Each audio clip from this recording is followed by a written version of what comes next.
TB along with leprosy are two important causes of granulomatous inflammation. You must have learned about granuloma and what is a granulomatous inflammation. So most importantly, it has infectious and non-infectious causes in granuloma. So for bacterial, you have TB, then you have syphilis, then even leprosy. TB, then you have leprosy, then even syphilis and other causes like your nocardia, etc. They can all present as granuloma. Then you have fungal causes, for example, Cryptococcus, coccidioides, etc. Then you can have non-infectious causes like sarcoidosis, although sarcoidosis is supposed to be having an infectious component these days in the etiology, and then Crohn's disease, etc. So those are the classification and the examples of granuloma. Today's topic is tuberculosis. So the positive organism is Mycobacterium tuberculosis.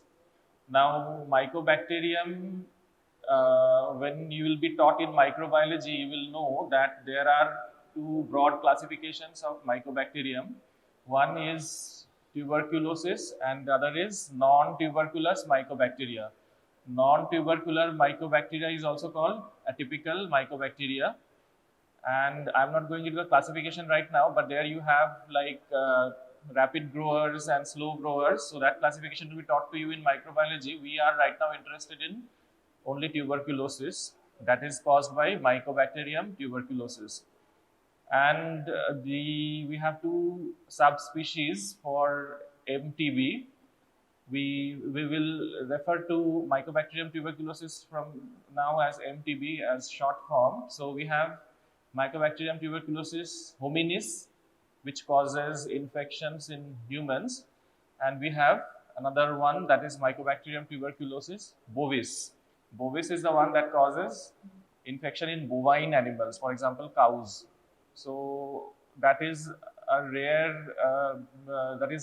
these days because of the advent of pasteurized milk. So earlier days when milk was not pasteurized, humans used to get infection from MTB hominis as well as bovis because the bovis infection was transmitted from the milk of an infected cow to the intestine. So coming to Mycobacterium tuberculosis, this is a strict aerobe. The most important thing is this is a, as I have written, strict aerobe, which means that it thrives best in tissues with high oxygen tension. So whenever it gets lodged in any tissue where you have a high oxygen content, then that is ideal for the bacilli MTB to rapidly proliferate, and that is the reason it gets lodged in infection to those areas where we have high oxygen tension. That is, in this case, in lungs, it will mostly get lodged in the apex of the lung, because in the apex of the lung you have the highest oxygen saturation. So it will get lodged in the apex of the lungs for pulmonary TB, and in case there is a cavitary lesion, then the inside of the cavity will have another oxygen, will have high oxygen tension or high oxygen, and it will get lodged inside the cavity easily. So first thing is, how can you demonstrate this MTB? We will discuss the tests for MTB in the end, but then just briefly, just like yesterday I had discussed about acid-fast staining. Acid-fast staining or ZN staining, that is a kind of staining for organisms like MTB, for syphilis, for nocardia, for other organisms. So what happens is, in ZN stain, which is also called acid-fast staining, you will first stain it with carbol fission, and then you will be using H2SO4 as a decolorizing agent. When you use the H2SO4, depending on how much acid fastness that organism has, the strength of the H2SO4 will vary. So last day while discussing leprosy, I had said you will be using 5% H2SO4. as it is less acid fast, but MTB is more resistant. Therefore, you have to perform the acid fast test staining using 20% H2SO4. Once you stain your MTB using acid fast stain and 20% H2SO4 under the microscope, you will be viewing the organism as slender filaments. It will appear as pink or violet pink color, and you will be seeing slender filaments of MTB. It will appear like bacilli. So leprosy, as I had told you, in lepromatous leprosy, it is called globi. What is globi? That is it is written in your book. A pack. It will look just like a pack of cigarettes, like a bunch of bacilli clustered together inside a roundish structure. That is called globi in leprosy. But here, what you will find is filaments, slender bacillary filaments of MTB. That is what you are going to see in acid fast staining. The next is you have fluorescent staining, fluorescent methods. Fluorescent methods are like they were not that commonly used, but again, just like yesterday I said that you use certain fluorescent dyes like rhodamine, etc. And the mycobacteria, if you observe under a fluorescent microscope, you will find that it will give a fluorescence. That is how you are going to identify mycobacteria, that is MTB. The next is culture. This is important. Culture, what happens is, the standard culture media is called LJ media. LJ media for MTB. In LJ media, what happens is, it takes a long time. I think 6 to 8 weeks or more than that. It is very specific, but it takes a very long time. So nowadays you have automated culture methods in advanced labs. They are called backtech methods. You can get results in 2 to 3 days. Another thing you can do is that you can do HPLC of the mycolic acid of the bacterial wall. Bacterial wall, you have mycolic acid. You can amplify that using you can detect that using HPLC. So that is also another technique. Just remember HPLC. Just remember LJ media as your conventional method, and latest method is backtech culture. Backtech culture will give you a faster result within 2 to 3 weeks. The next thing is guinea pig inoculation. I have told you we are not doing animal experiments these days much, but just for your exam purpose, in order to write a complete answer, you just include guinea pig inoculation. You might write a note that we are not doing it right these days. Finally, the most important is molecular methods. Molecular methods are the most extensively used these days, and the procedure is called PCR, that is a polymerase chain reaction. In polymerase chain reaction, we are amplifying the fragments of the bacilli, and then we are detecting it in any tissue fragment or any fluid. So this is the most widely used and sensitive test that we are using for detection of MTB these days. Mode of transmission, that is how do you get the infection from an infected person to a non-infected person. How does it spread? So we have 3 I and 1 T. I is inhalation, ingestion, inoculation, and transplacental route. What do these mean? Inhalation is, suppose a patient is having active tuberculosis. So the patient will be discharging the bacilli in the form of droplet infection in the air. So if you come across, if anybody comes across such a patient, then by droplet infection, the MTB can be transmitted from an infectious to a non-infectious person. That is called inhalation. What is ingestion? Ingestion can occur in 2 ways. One of the ways I have told you, that is you are having a milk of a diseased cow. The cow is infected with MTB bovis, and you are having milk of that cow. So it will directly, by ingestion, you're having tuberculosis directly into your intestine, or the entire GI tract, anywhere the TB bacilli can lodge and you have infection. That is one way of having MTB by ingestion. There is another way. Suppose a patient who is having pulmonary TB, that patient is producing sputum or expectoration, cough. Now that is auto-ingested. There is cough production that comes into the mouth, and that is auto-ingested. And in that way, you can have TB at the time of ingestion into your tonsils or into the larynx. So that is the way of inoculation, the ingestion. Third point is inoculation. What is inoculation? Inoculation is rare. Inoculation will take place only when you are handling a post-mortem specimen of a patient who had TB. Suppose you are doing postmortem without any protection on a TB lung. That is the way you can get inoculated with TB infection directly from the specimen to into the skin, into my skin.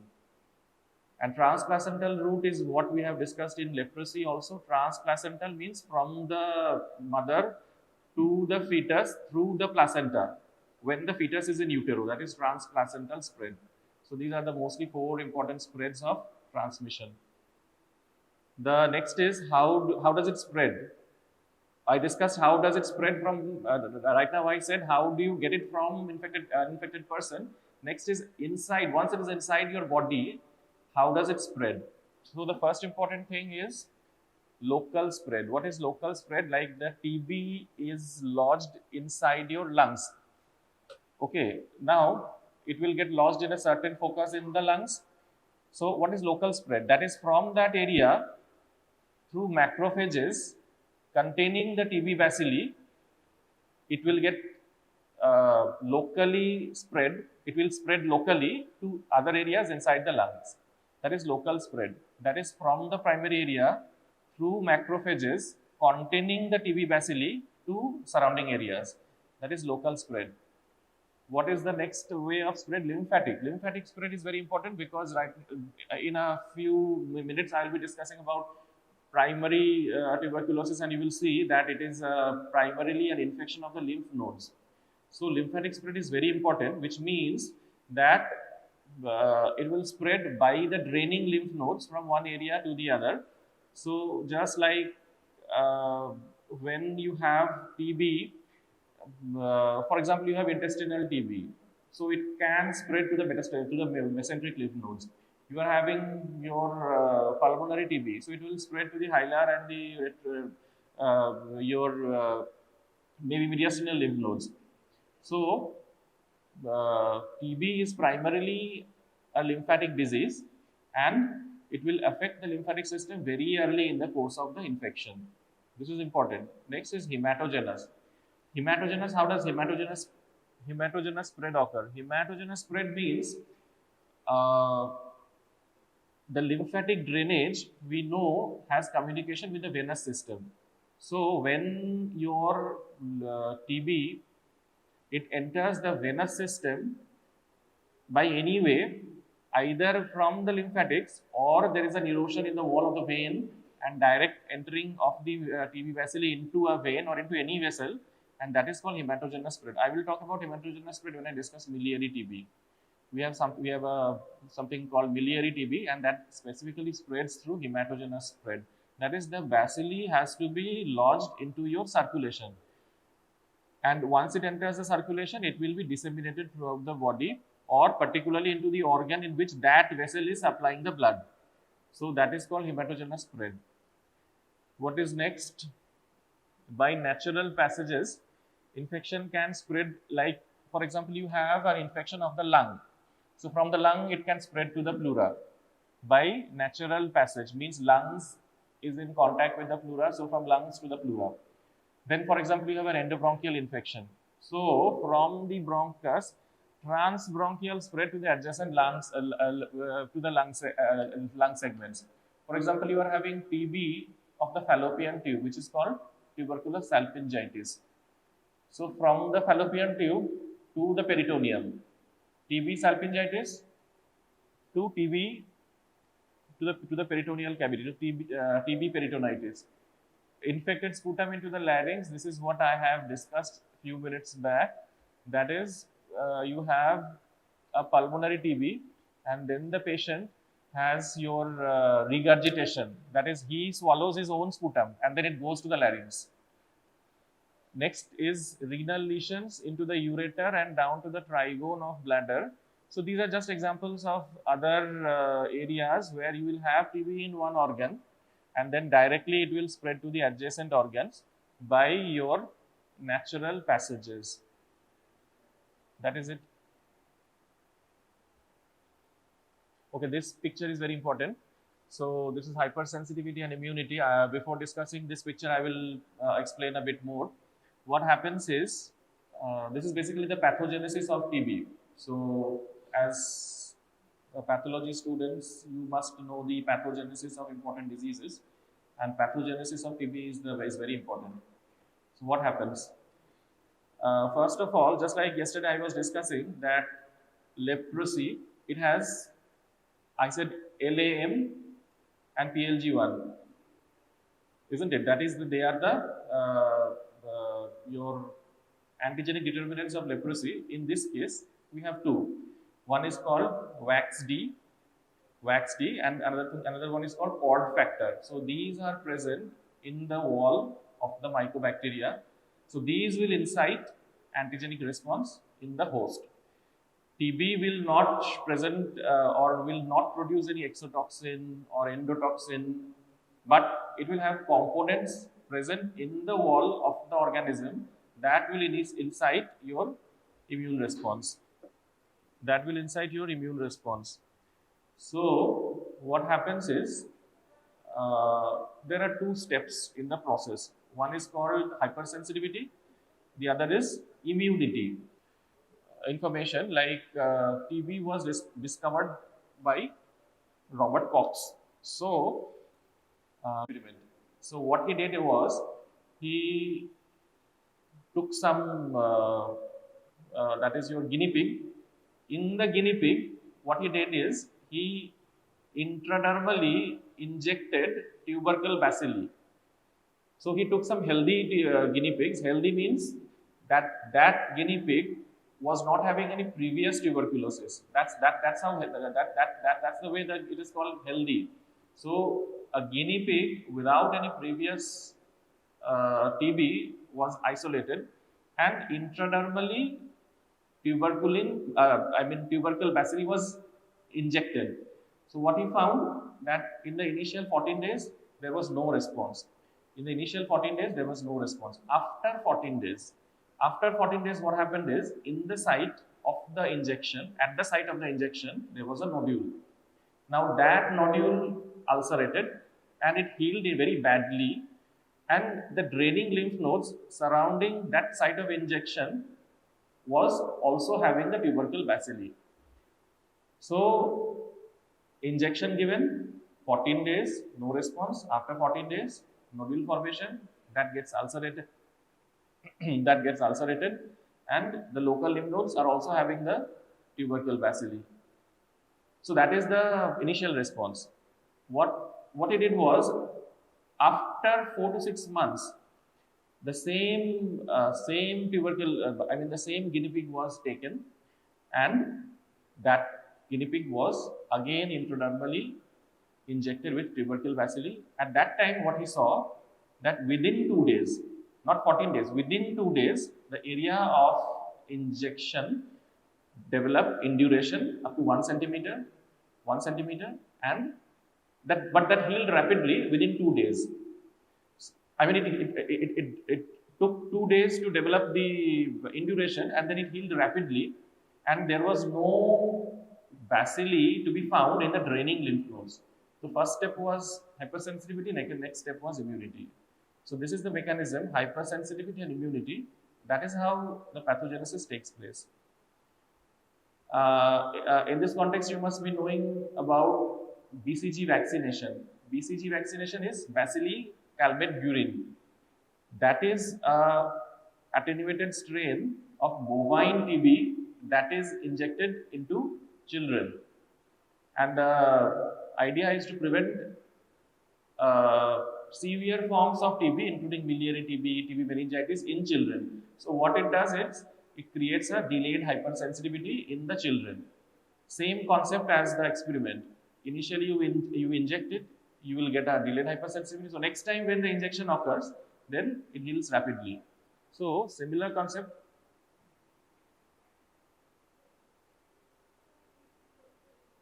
Okay. So similar concept for BCG vaccination. Okay, now I'm coming to this picture. So this picture is very important. Like, if this question comes, you must draw this picture. Even if you cannot write anything, just draw this picture. The examiner will understand that at least you know what is happening. So I will go to this picture one by one. The first step, this is called mechanism of development of tubercle. Tubercle is your end stage of TB infection in your body. So when a TB bacilli enters your body, the final stage of the infection is formation of tubercle. So how does it take place? What exactly happens when we are examining a tissue in histopathology? We will be seeing this tubercle. So how does it take place? An organism is entering, and then you are getting a tubercle. What are the steps? So that you must understand, and you have to know this very carefully. So what happens is when the TB bacilli enters the body, the initial response is by neutrophils. Whenever any infectious organism enters the body, the acute phase reaction is always by neutrophils. So similarly here also, the first response will be by neutrophils. PMN is polymorphonuclear neutrophil. So, or you can say polymorphs. So what happens is the first step is always neutrophils. When the organism enters, there is an immune response mediated by neutrophils. But what happens is the neutrophils are ineffective or insufficient to clear the bacilli from the body.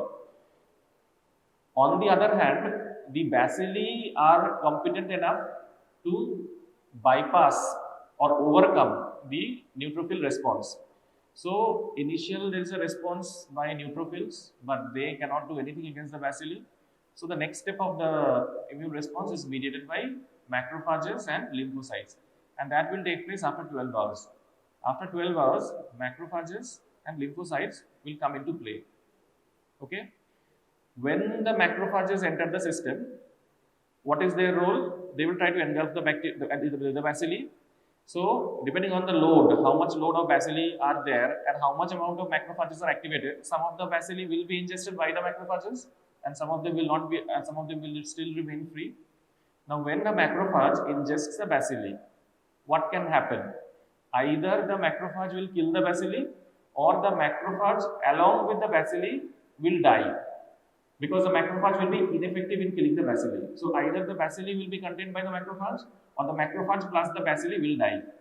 So when this macrophage containing a bacilli or few bacilli are dying, then it will generate reactive nitrogen species. That is, yesterday I discussed regarding pathogenesis of Plasmodium falciparum, that is reactive nitrogen species are generated. You have read it in inflammation chapter, I guess. So what happens is, whenever there is activation of reactive nitrogen species, then you get release of interleukin 1 and TNF alpha. Interleukin 1 and TNF alpha will in turn activate further macrophages, and the entire process will keep repeating. Macrophages activated, they are dying, they are releasing TNF alpha and interferon 1 and interleukin 1, and your process and they will in turn activate further macrophages. So that is this step, your macrophage step. Then what happens? Your macrophages are activated, this process is going on, then your role of T cells and B cells will come into play. Then T cells, what happens is T cells will be activated as part of the body's immune response, and these T cells are responsible for the delayed type hypersensitivity or the type 4 hypersensitivity. So when T cells are activated, you will get interleukin 2 and interferon gamma. Interleukin 2 and interferon gamma, those are released by the T cells. So T cells will be activated. Is there a role of B cells? No. In TB, there is no role of B cells. So it is a delayed type hypersensitivity response mediated by T cells and not by B cells. Clear? After that, what happens? So macrophages, the entire thing is of macrophages. So what happens is, the next stage is these macrophages in course of time will be having a change of shape. So what will happen? The cytoplasm will become pale eosinophilic and the nucleus will become elongated, and that is called epithelioid cell. So macrophages, when they become activated, they have a change in shape. That is, they become pale eosinophilic cytoplasm and they have elongated nucleus, and that is called epithelioid cell. Now these epithelioid cells, These epithelioid cells will form clusters. That is, they will aggregate and they will form clusters. And what are these epithelial cells? They are still macrophages. So what happens is some macrophages which are ineffective in eliminating the bacilli will die. And when they die, some of them will fuse together. So some of the activated macrophages will fuse together. When they fuse together, what happens is their cytoplasm becomes one single and the nucleus they start aggregating. And this results in the formation of a giant cell. What is a giant cell? A cell which has multiple nuclei. So the characteristic giant cell which takes place, which forms in a TB infection is called Langerhans giant cell. In Langerhans giant cell, what happens? The nuclei which are getting aggregated, they are usually at the periphery, at the two ends of the cell. So the characteristic shape is called horseshoe. Horseshoe, that is, nuclei are accumulating at the two ends of the cell, on the opposite ends of the cell. So result in the formation of Langerhans cells. So what have we got? Clusters of epithelioid cells, including some having Langerhans type giant cells, and it is surrounded by lymphocytes. So this is called tubercle. This is called tubercle. Now what is the next step and the final step? In 14 days, within 14 days, the center of the tubercle will have deposition of lipid, and it will appear as eosinophilic granular, and that is called a caseation. And that is called development of caseating necrosis. And with the formation of caseation, the hard tubercle will get converted to a soft tubercle. Why soft? Because center of the tubercle is developing a caseation. What is caseation? Formation of amorphous eosinophilic cheesy material. And if you observe it microscopically, you will find that since it is a necrotic material, so it will just appear as nuclear debris. Eosinophilic background and presence of nuclear debris. That is what you find in a caseous material. So is this process of how do you get tubercle clear? This is Mantoux test. Just like we discussed leptomin test, this is Mantoux test. In Mantoux test, what happens? It is your test to detect TB. So what you do is we use PPD. What is PPD? Purified protein derivative. So we will use PPD. I've written 2 TU. This dose of TU depends on age of the person. So how much you are intradermally injecting, that depends on the dose of the person. It's different from children and adults. So you will inject. I have given a picture. This is a Mantoux needle, and intradermally you are injecting PPD, purified protein derivative. Okay, this swelling that you are seeing is at the time of injection. This is not in duration. This is because you are injecting something within the skin. There is a swelling. Now you are going to observe this area after 72 hours, preferably 72 hours, and you are going to see at the same site whether there is formation of induration. That is, there should be a swelling. Once an induration occurs, you are going to measure this diameter of the induration using a scale. If it is more than 10 millimeter, that is 1 centimeter. If it is more than 10 millimeter, then you are going to call it positive.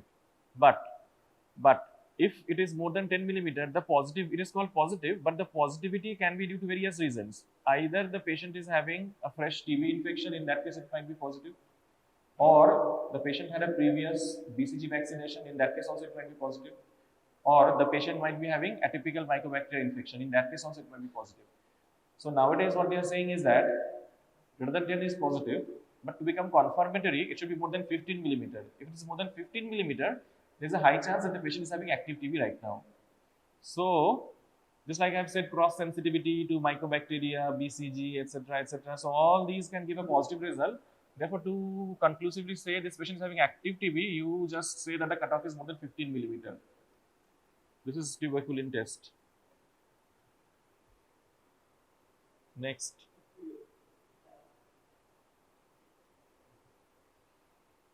So next we have Next we have pulmonary TB, primary TB.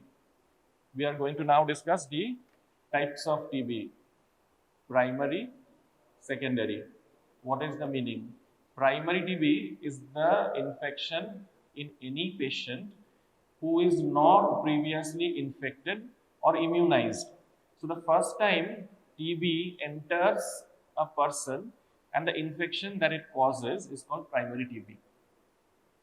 No previous infection, no vaccination. First time it's entering. So therefore it is more common in children and it will take place only at the site of entry. And since the commonest mode of entry is your inhalation, so it is usually present in the lungs. Primary TB. Secondary TB is your infection in those patients who had earlier infection by TB, and it can present in any organ. Secondary TB. So what happens in primary TB? This is the picture. Primary tuberculosis. This entire thing is called primary complex, or another name of the complex is Bohn's complex.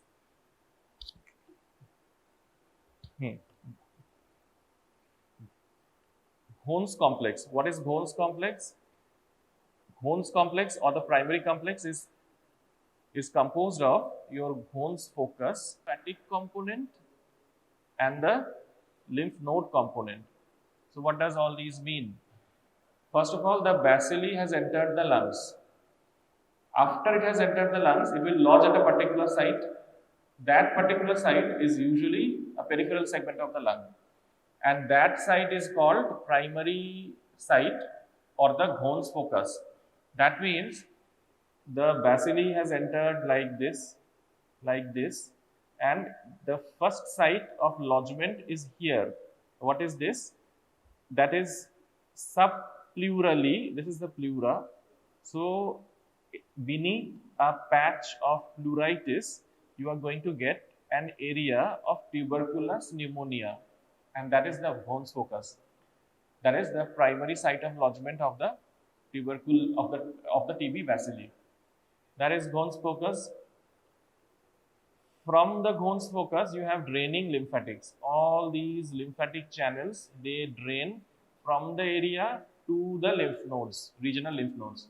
So Bohn's focus, then lymphatic, that is the lymphatic component or the channels of lymphatics, which will drain the bacilli from here to the lymph node, and then we have a lymphatic component. So in all the three areas, you will have presence of bacilli. So this is the primary complex. As you can see, that usually the primary site of lodgement is the upper part of the lower lobe. This line that you can see in the middle of the lungs, this is the one lobe, another lobe. So upper part of the lower lobe is usually the site of Bohn's focus. So it has lodged in the Bohn's focus. Then through the lymphatic channels, it will go from the Bohn's focus to your regional lymphatics, lymph nodes. The entire thing is called Bohn's complex. Three things together will give rise to Bohn's complex. Next. So what happens? What is the fate? This is the primary infection. Infection has occurred. It has three components. Now what will happen? What are the next steps? So this area, this was the site of primary infection. It can heal by fibrosis. That is, the infection is walled off by fibrous tissue all around. In the fibrous tissue, you can get calcification. So fibrosis, calcification. That is called healing by fibrosis and calcification. Then what happens is called progressive primary TB. That is, the infection is not controlled. It could not be controlled, and therefore it has spread in other areas of the same lung or the opposite lung. That is the progressive primary. That is, it's not causing a systemic disease. It is other areas of the same lung or opposite lung. So progressive primary, spreading to the adjacent areas. Next you have miliary. This is what I was calling about hematogenous spread of infection. Miliary, that is from your primary focus, it has entered blood. It has entered the blood. and from the blood, the circulation, wherever it is draining, you are getting an infection in that area. So that is miliary tuberculosis. I will talk about it a little later also. And then is the reactivation of primary, or you can say progressive reactivation of primary. What does it mean? That is a infection that had been controlled. A patient had infection that was controlled, that had healed, but in subsequent course of time, due to increased hypersensitivity of the person, that focus of infection has reactivated. So that is what we call reactivation of primary, or your patient who has healed, that patient has a reactivated lesion. So these are the four fate of primary TB that you can have. The next is secondary tuberculosis. See, secondary tuberculosis, just like I have said, that it can be due to two reasons. One is this was your primary focus, this has healed. Now, due to some reason, for example, reactivation occurs, either the patient has become hypersensitive, or there is a any reason where there is decreased immunity, so there is reactivation. And once the reactivation occurs, the bacilli will move to the apical area. For primary tuberculosis, the site of lodgement is upper part of the lower lobe. As you can see, upper part of the lower lobe. But for secondary tuberculosis, the area is the apex of the lung. Always secondary tuberculosis, it involves the apex of the lungs, because here you have the maximum oxygen tension. So there are two ways of having secondary TB. One is there will be reactivation of a previous infectious focus, and another is straight away a bacilli is entering and it is going to the apex.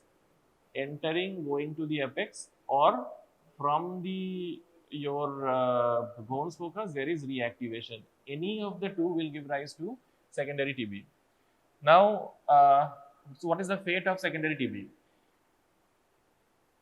Just like primary TB, or just like any disease, the one of the pathways is that it is getting healed by fibrous scarring calcification. That can happen in any disease, so it is healed by fibrosis calcification. Just like primary TB, you had it got healed by fibrosis calcification. In this case also it can get healed by fibrosis calcification. If it does not get healed, then what can happen? In that case, what will happen is that the lesions may coalesce together, and it will form the following complications. That is, you have a lesion, and then maybe multiple lesions, and then they will fuse together or coalesce, and then you have the following complications. What are these? We have what is called fibrocaseous tuberculosis, we have tuberculous caseous pneumonia, we have miliary, and we have tuberculous empyema. So these are the four fate of secondary tuberculosis. Coming to the first thing, that is the fibrocaseous tuberculosis. So what happens is fibrocaseous. That means you have a lesion of TB in the apex of the lungs. The center of the lesion will undergo extensive caseation, and the periphery will undergo fibrosis. That way you are having fibrocaseous. Center caseation, periphery fibrosis. Thereby you are getting a fibrocaseous tuberculosis. In fibrocaseous tuberculosis, there can be two pathways. There can be two fate. One is non-cavitary lesion. That is a lesion in which peripheral fibrosis, center caseation, but there is no communication with the bronchus. Or you can have a cavitary lesion in which there is formation of cavity. That is, it will get there will be a communication with the bronchus.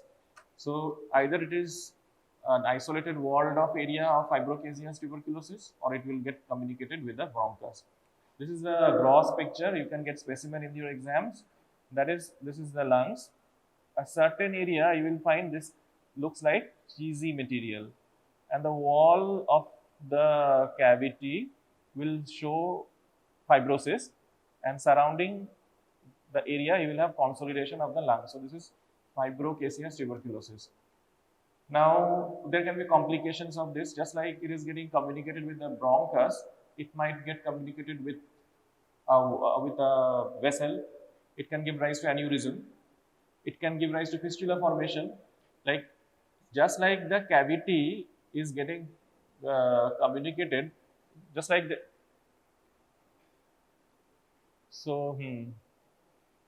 what is happening is that just like the cavity formation of cavitary lesion, the cavitary lesion can result in formation of aneurysm if a vessel is involved, or can result in formation of fistula also.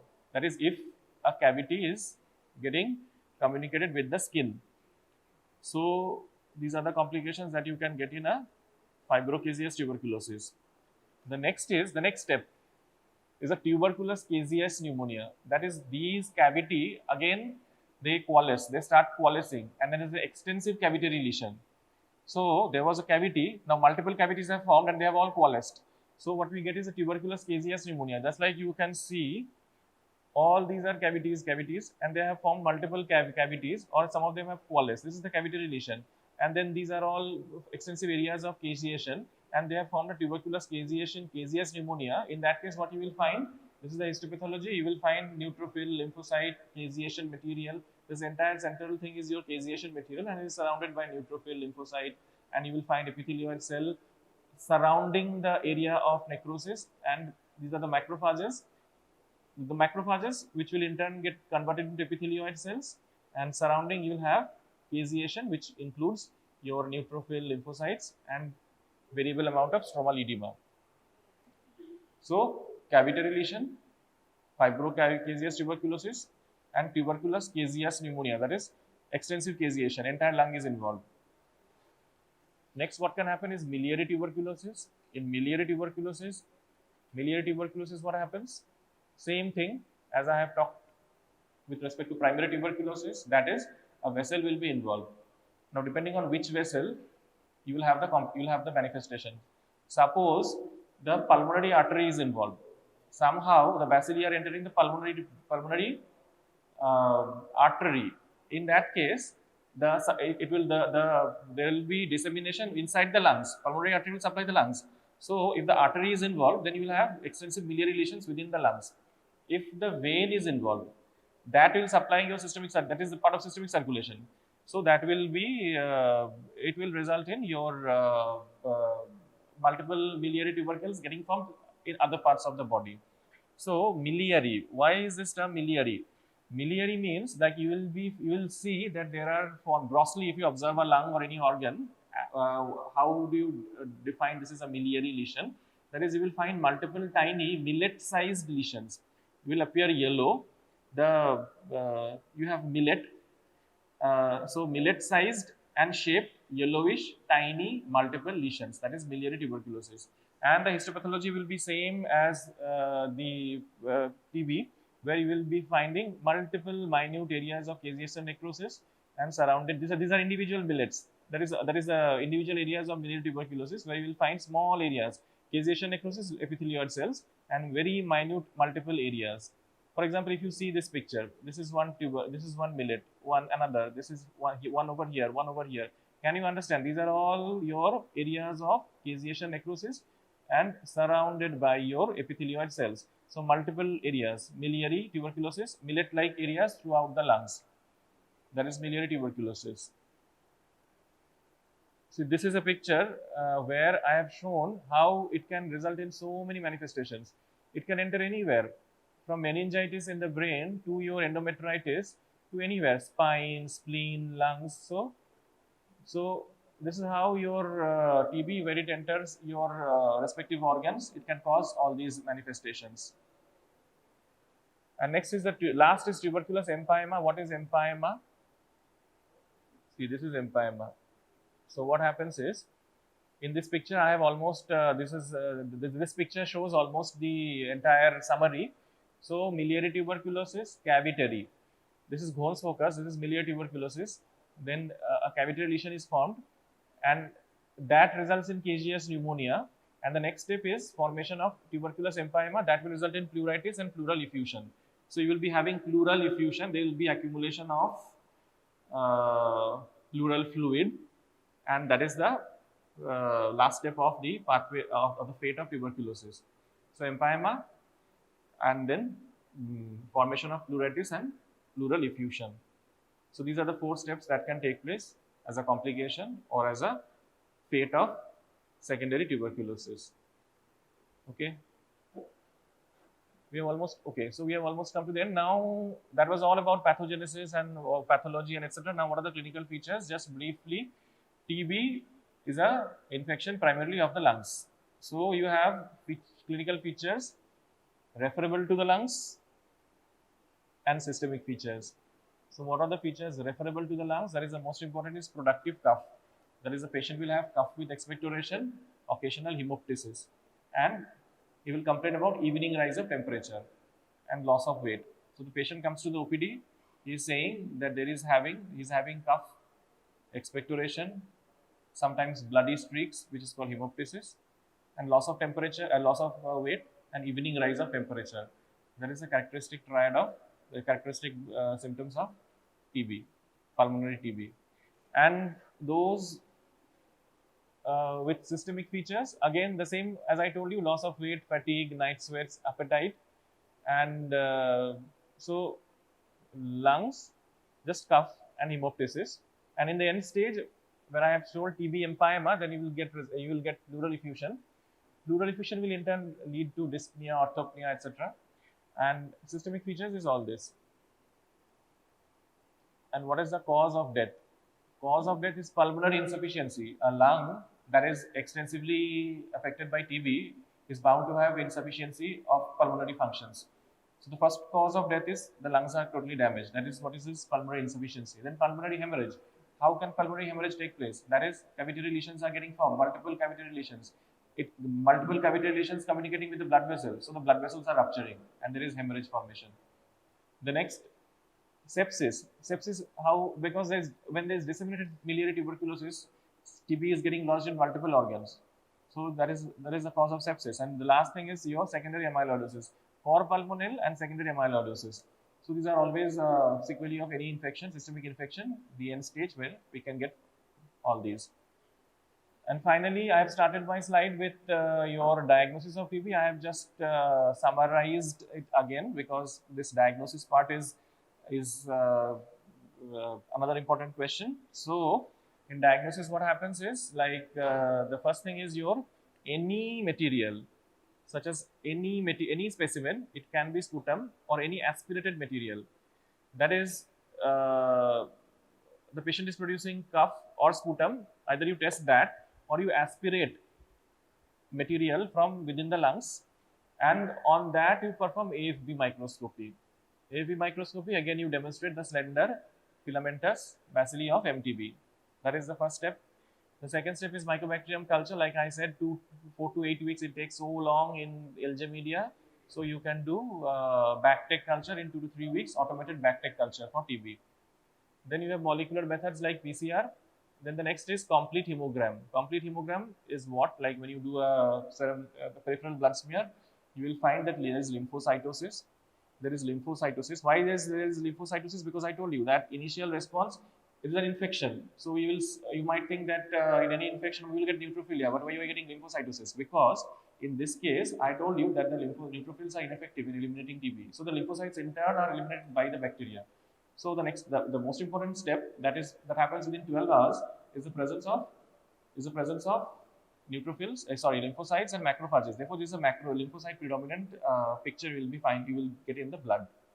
You might get neutrophils, but that is only if you take a material from the site of primary inoculation, because there the initial response will be neutrophils.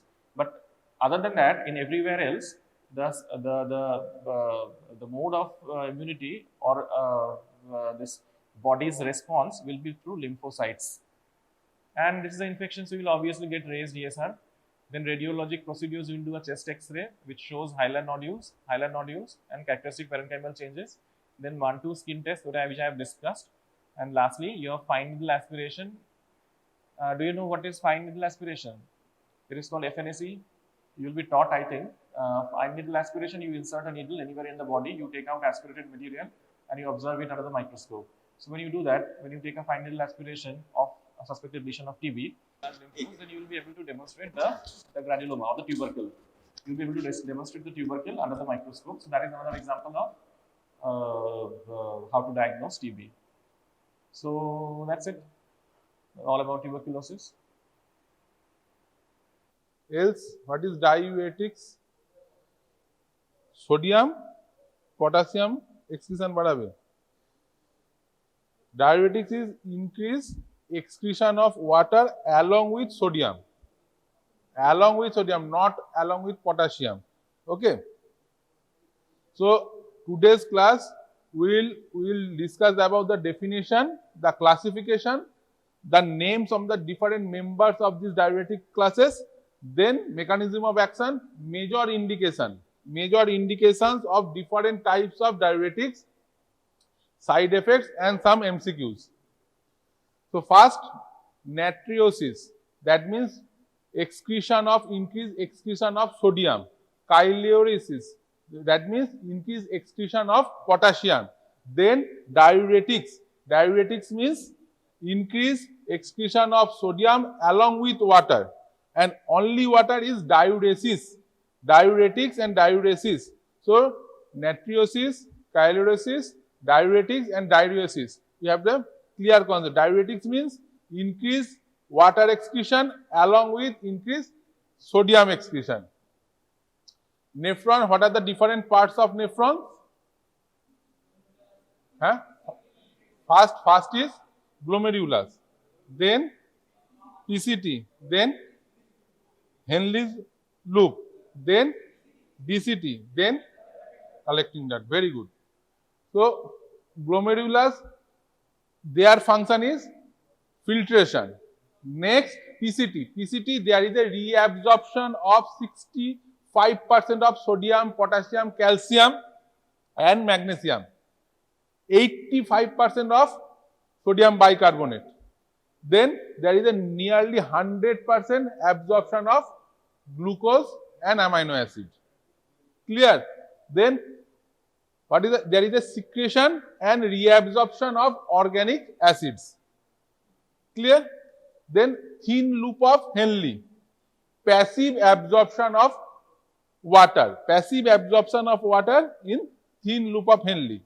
Then thick ascending limb, sodium, potassium, chloride, 25% filtration.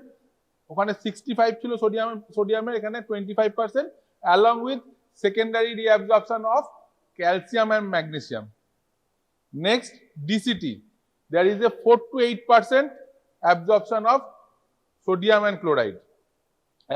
And there is a reabsorption of calcium, and this reabsorption, it is important, this calcium reabsorption is under presence of this parathyroid hormone. Whereas reabsorption of calcium in PCT, it is not under parathormone. So up to DCT, collecting duct, if it is cortical, there is a sodium absorption of 2 to 5%, and this sodium reabsorption is under influence of aldosterone.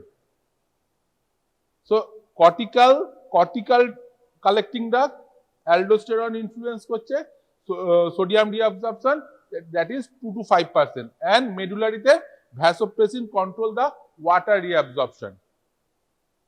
এগুলো মনে থাকবে তো, মানে medullary কর্টিকালের মধ্যে difference আছে। কর্টিকালে sodium, under influence of কর্টিকালে aldosterone, whereas vasopressin induce water reabsorption in the medullary collecting duct. ঠিক আছে? The PCT, thin loop, thick loop, and তারপরে DCT তে কি হয়? Sodium chloride, and it is up to 4 to 8%, and calcium, that is in under control of parathormone. ঠিক আছে? তারপরে collecting ডাক্টে দুটো জিনিস, একটা হচ্ছে মেডুলারি, একটা কর্টিকাল। মেডুলারিতে কি? Water reabsorption under vasopressin. কর্টিকালে কি হচ্ছে? Aldosterone induce sodium reabsorption. Clear?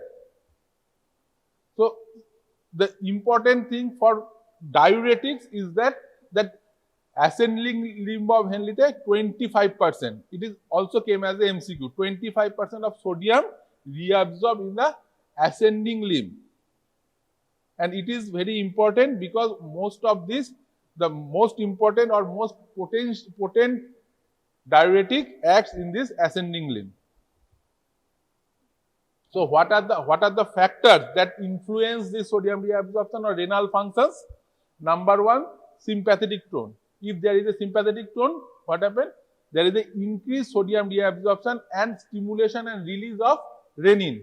Renin, if there is a renin stimulation, what happens? RAS system will be stimulated, and when it is stimulated, when RAS stimulated, either if there is a hyponatremia, so sodium is less, or there is a hypovolemia or low BP, then only the RAS will be stimulated. Then ADH, where it is, in which portion it affects? Medullary collecting ducts, and they reabsorb water.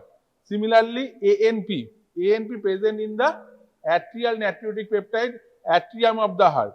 They release when there is an increased pressure in the left atrium.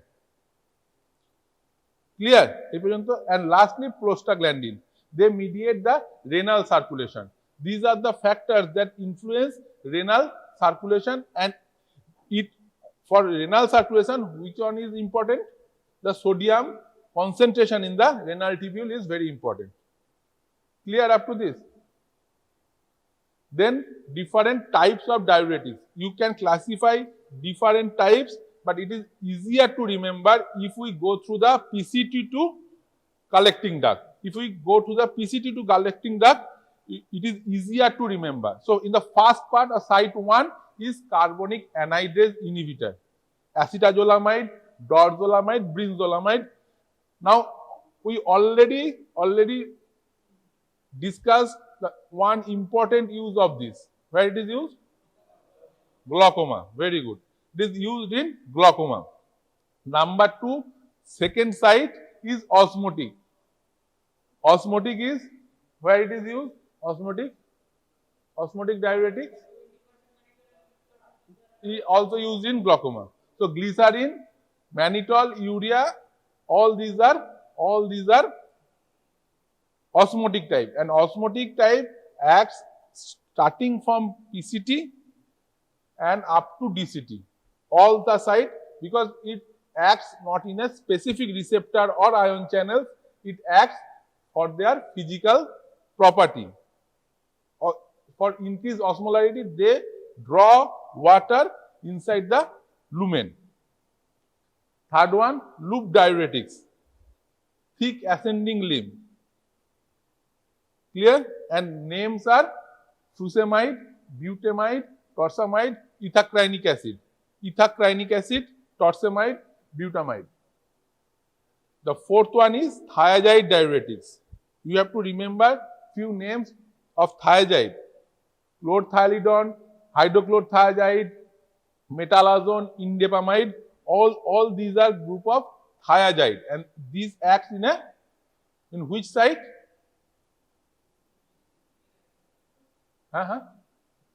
DCT, distal convoluted tubule. Potassium sparing diuretics. It has two parts. One is aldosterone antagonist like spironolactone. Another one is directly inhibiting the sodium channel in the renal epithelial cell, that is called amyloidite and triamantadine. Triamantadine and amyloidite, they are also potassium sparing diuretics, and they act in which portion? Collecting duct, corticale. মেডুলাতে কে কাজ করে? Vasopressin. Clear? তাহলে এর মধ্যে আবার দুটো আছে, একজন by inhibiting the aldosterone, and other group not interfering with the action of the aldosterone, they directly inhibiting the sodium channel. And where it is present sodium channel? Renal epithelial cells sodium channel, amyloid triamanterin. Amyloid triamanterin. Clear? এই পর্যন্ত ঠিক আছে? ড্রাগসের নামগুলো মনে থাকবে তো?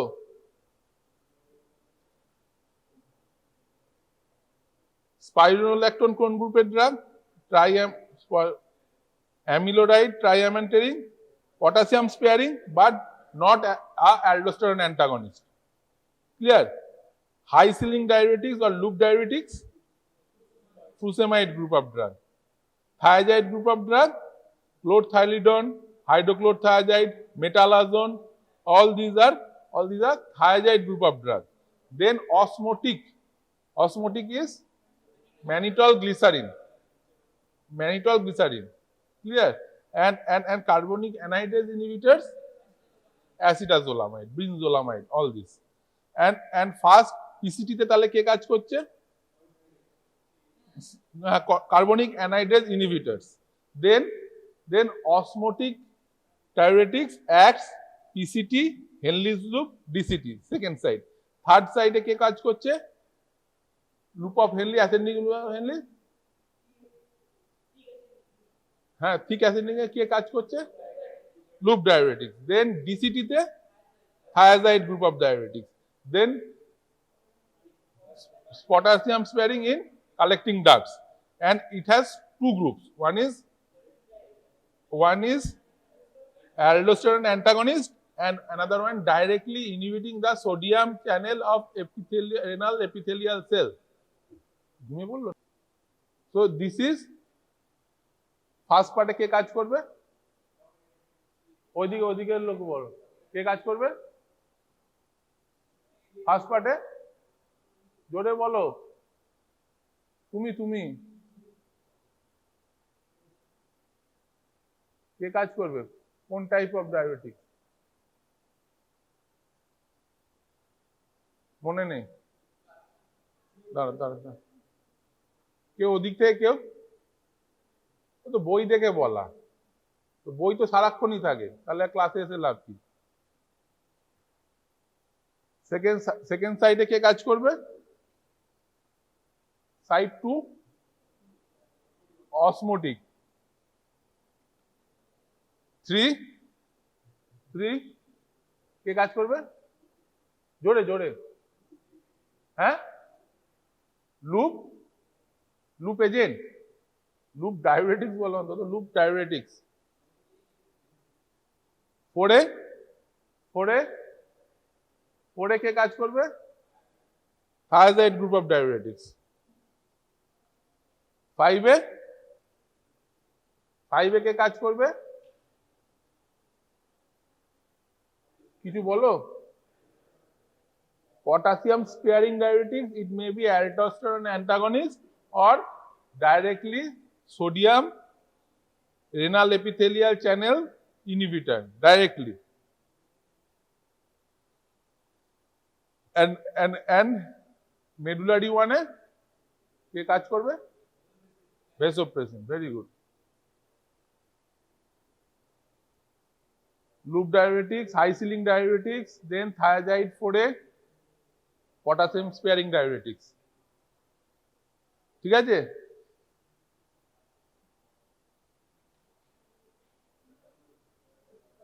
হ্যাঁ, আর দেবে আবার দেবে।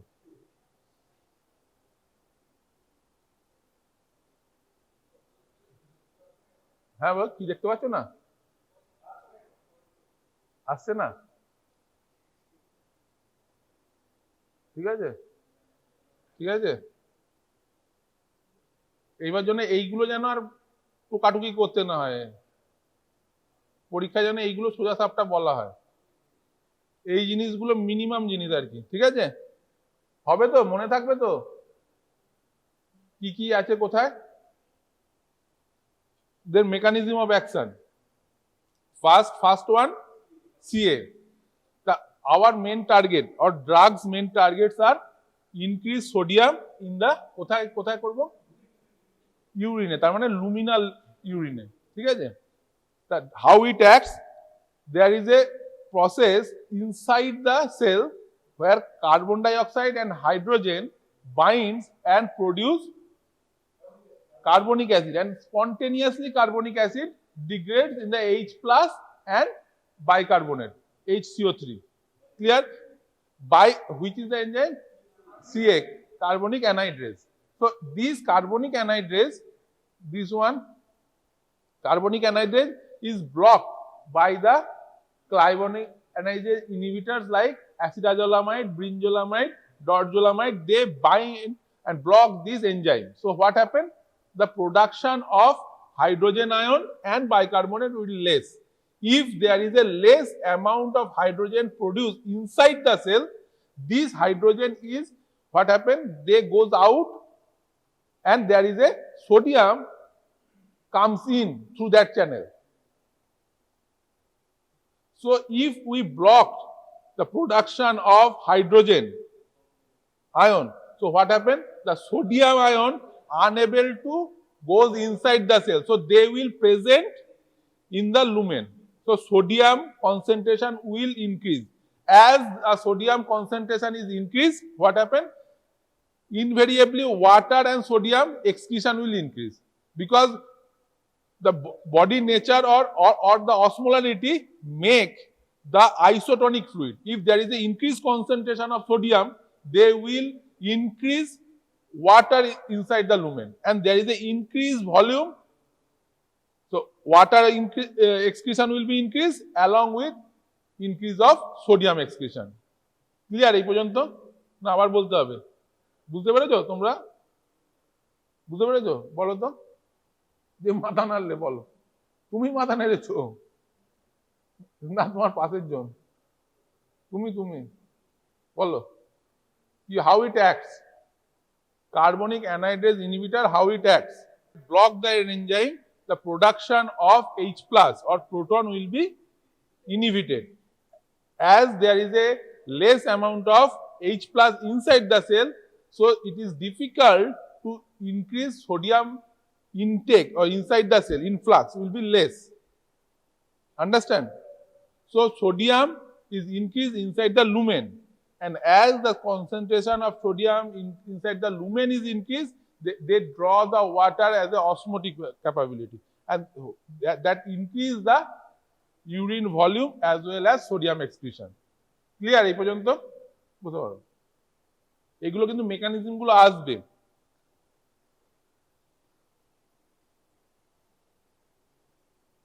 Now this one is thick ascending limb. Side গুলো বলতে হবে। আর কোন channel? Sodium, potassium, chloride channel. And fusemide and loop diuretics, they block the sodium, potassium 2 chloride.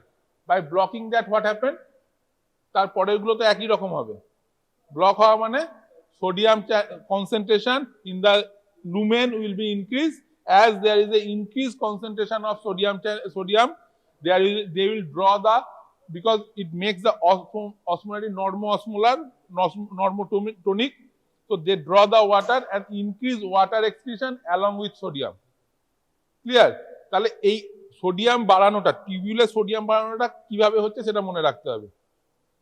Except one, কোনটা? Osmotic.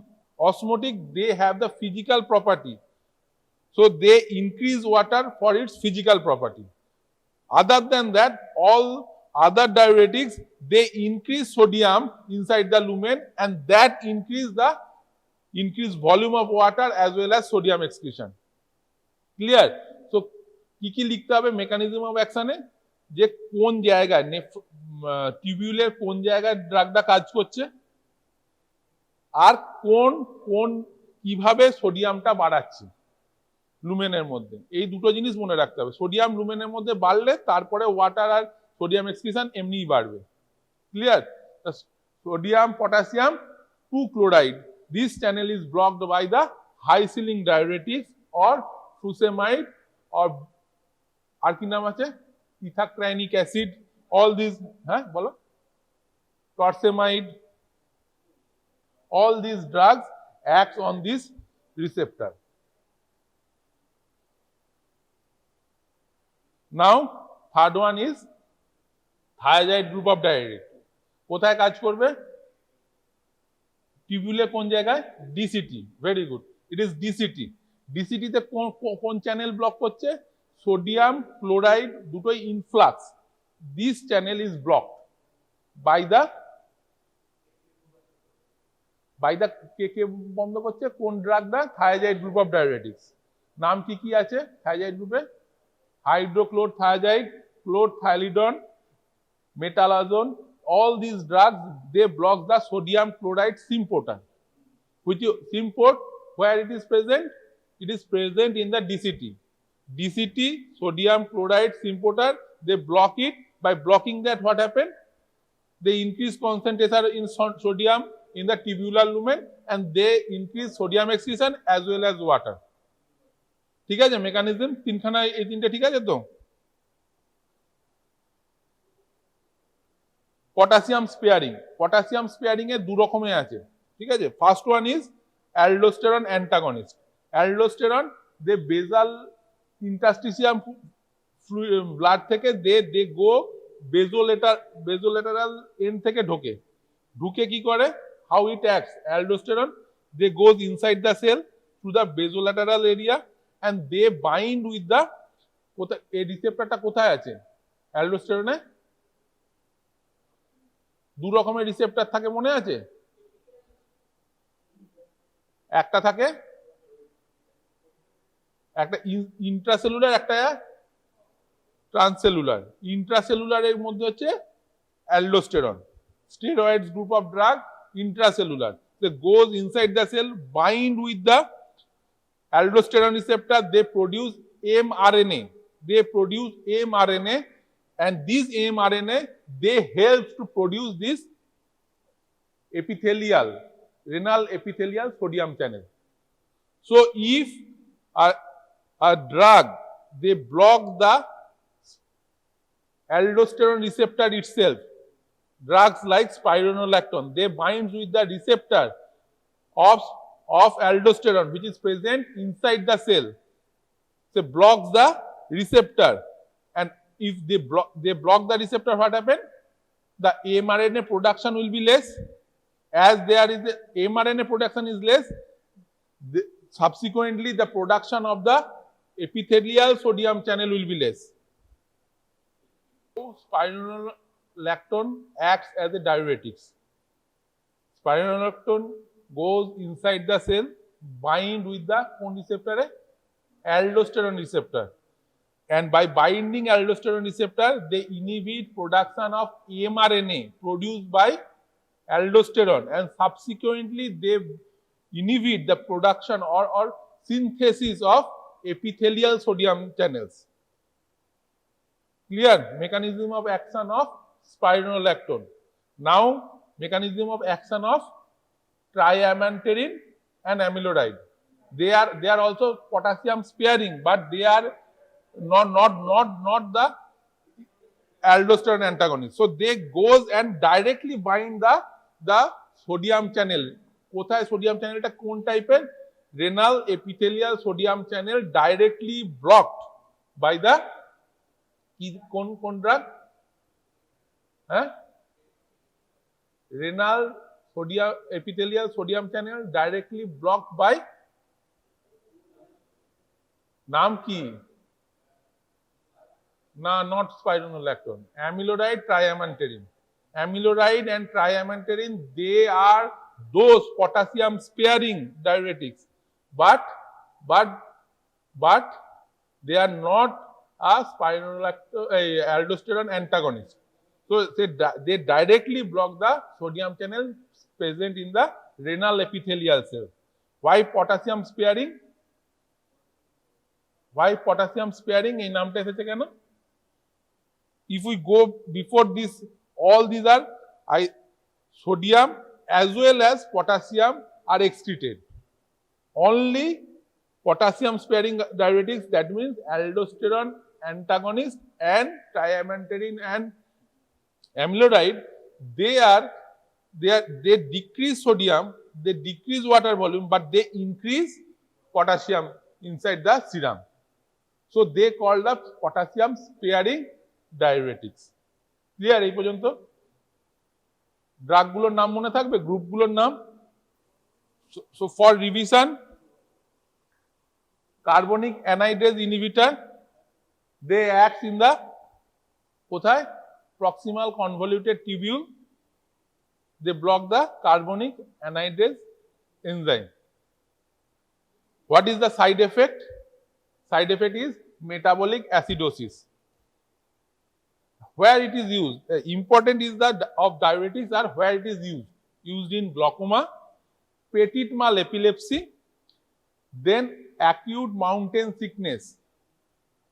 Acute mountain sickness, we used acetazolamide.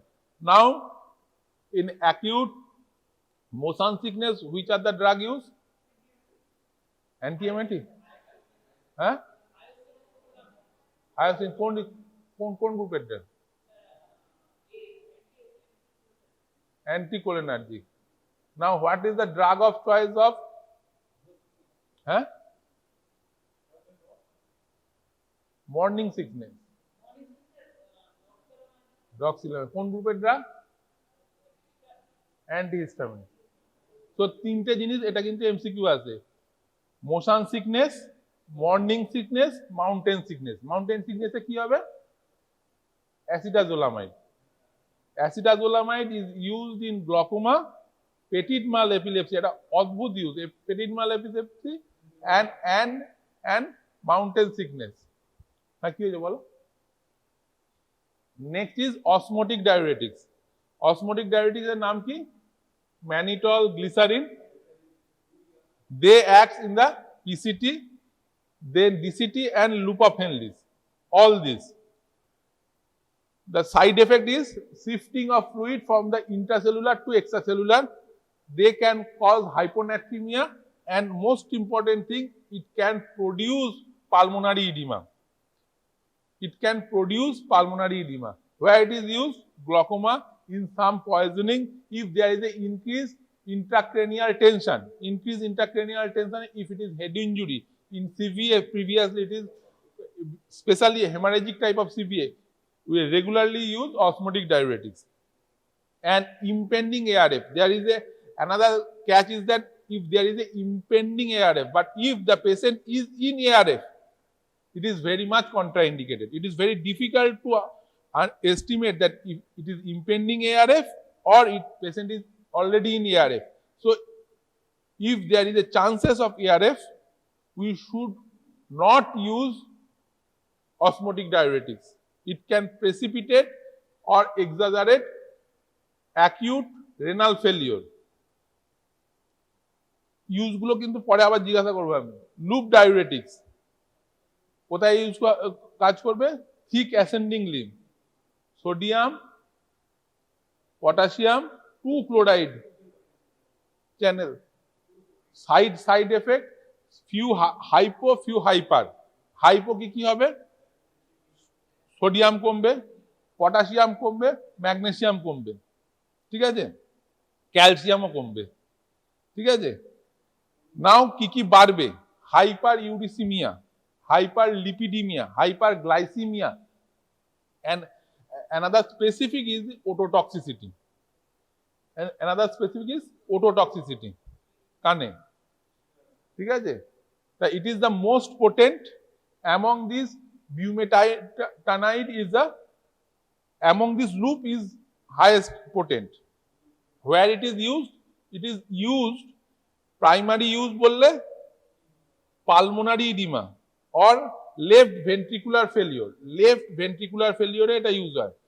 If there is a hypertensive emergency, we can use it, but its anti-hypertensive effect is not long lasting like thiazide. So diuretic of choice in hypertension is thiazide.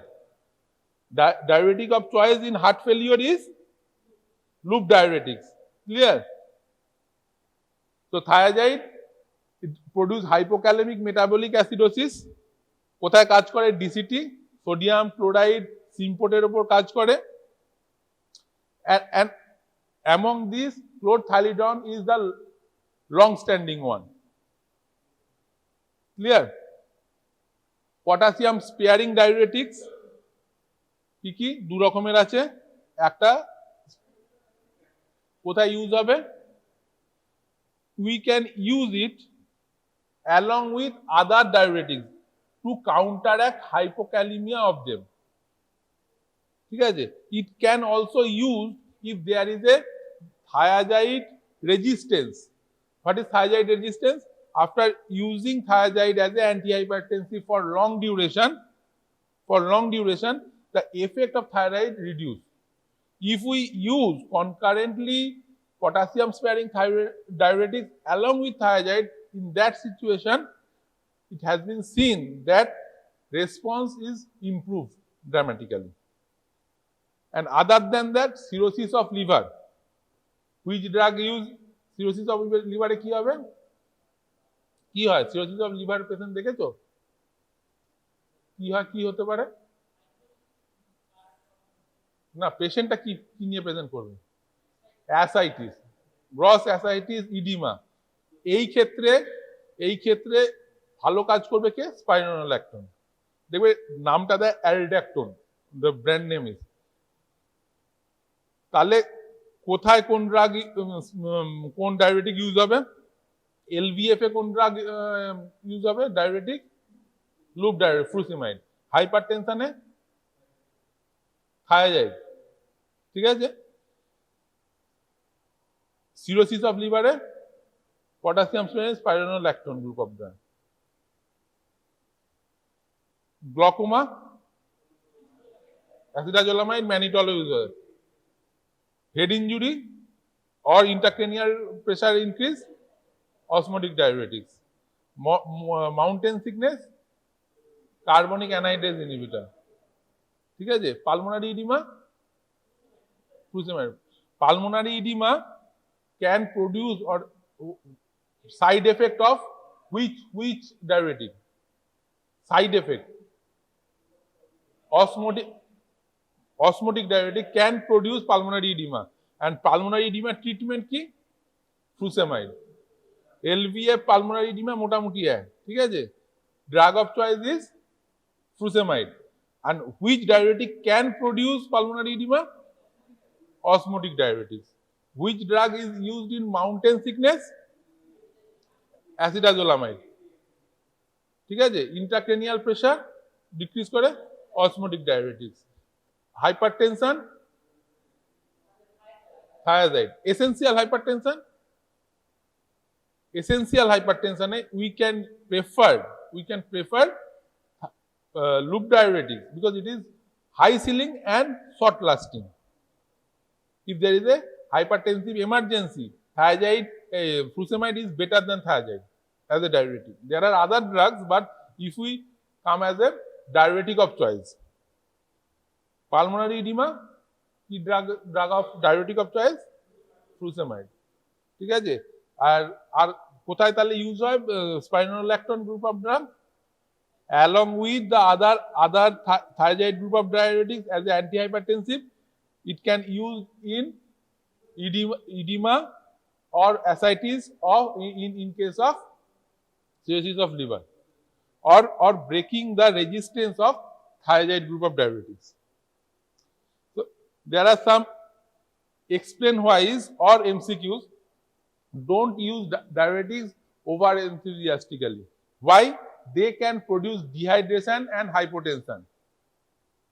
If a patient present with cirrhosis and you give diuretics in a larger scale, they can produce hypokalemia, alkalosis, and increase sodium, increase ammonia in the blood, and that can produce hepatic encephalopathy. Third one, there is a term toxemia in pregnancy or preeclampsia, where there is a edema as well as increased BP.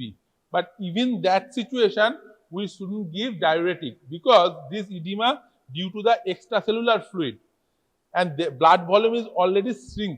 So if we give diuretic, there is a even lesser volume inside the blood vessels, and that produce inadequate supply through the placenta. So we should not give, why we should not give diuretics in case of edema in pregnancy, toxemia in pregnancy, or pre-eclampsia or eclampsia, because there is already compromised circulation. If we reduce volume, there is a increased chances of impairment through the placenta to the fetus. ঠিক আছে? Most loop diuretics as well as thiazide group of diuretics is sulfonamide group, and sulfonamide group is very notorious for allergic reaction. Hypokalemia by the diuretic, if there is a hypokalemia, there is a chances of toxicity of digitalis as well as quinidine. Digitalis, quinidine, where it is used? Mostly nowadays, these drugs are used as antiarrhythmic drugs. Digitalis first discovered for the heart failure, but now it restrict in the AF with heart failure. Hypokalemia by diuretics decrease sulfonylurea action. For action of sulfonylurea is a anti-diabetic drug, and for them the potassium concentration is important. If we use diuretics along with sulfonylurea, there is a hypokalemia and their sulfonylurea action will be impaired. High ceiling diuretics is not given with the aminoglycoside. What is aminoglycoside?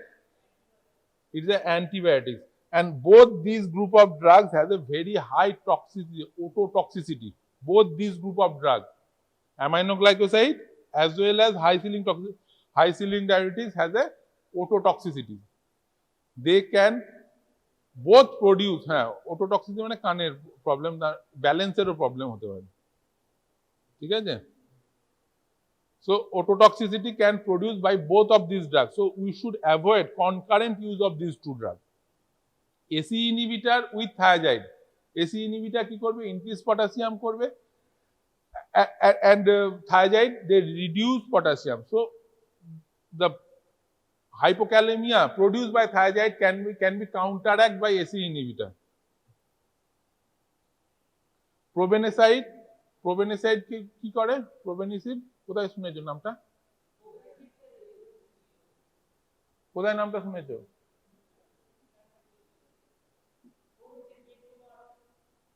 Gout.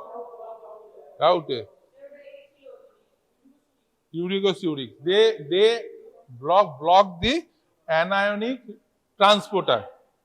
They also probenecide, tubular secretion of furosemide and thiazide is reduced if it is concurrent use with probenecide.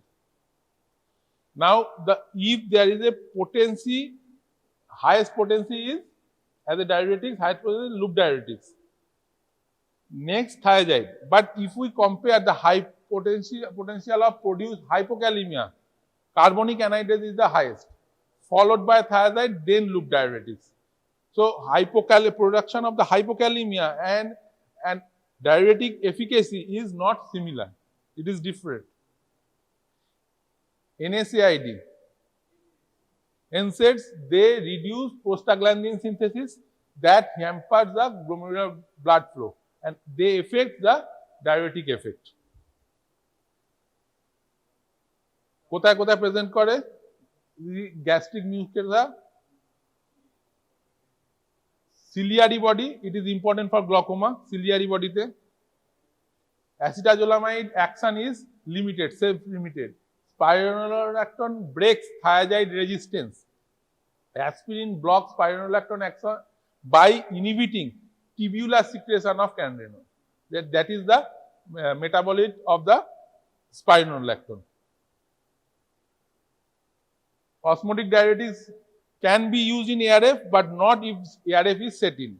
So it is preferably not used if there is a chances of ARF. তাহলে directly এবার MCQs এগুলো বলো, কে বলবে? 86 আর নাম কি? বস roll number হ্যাঁ 112। আগে ক্লাসে এসেছিলিস না? আসিস দি, বসে বল। হ্যাঁ, তো তাহলে কি পড়লাম স্কাল থেকে? কি বললি তুই? এজ। কি বললি? সেক্স। আর স্কাল কেন পড়বো? why should we study skull? Age R sex, আর কিছু দেখা যাবে না একটা আস্ত বোন থেকে?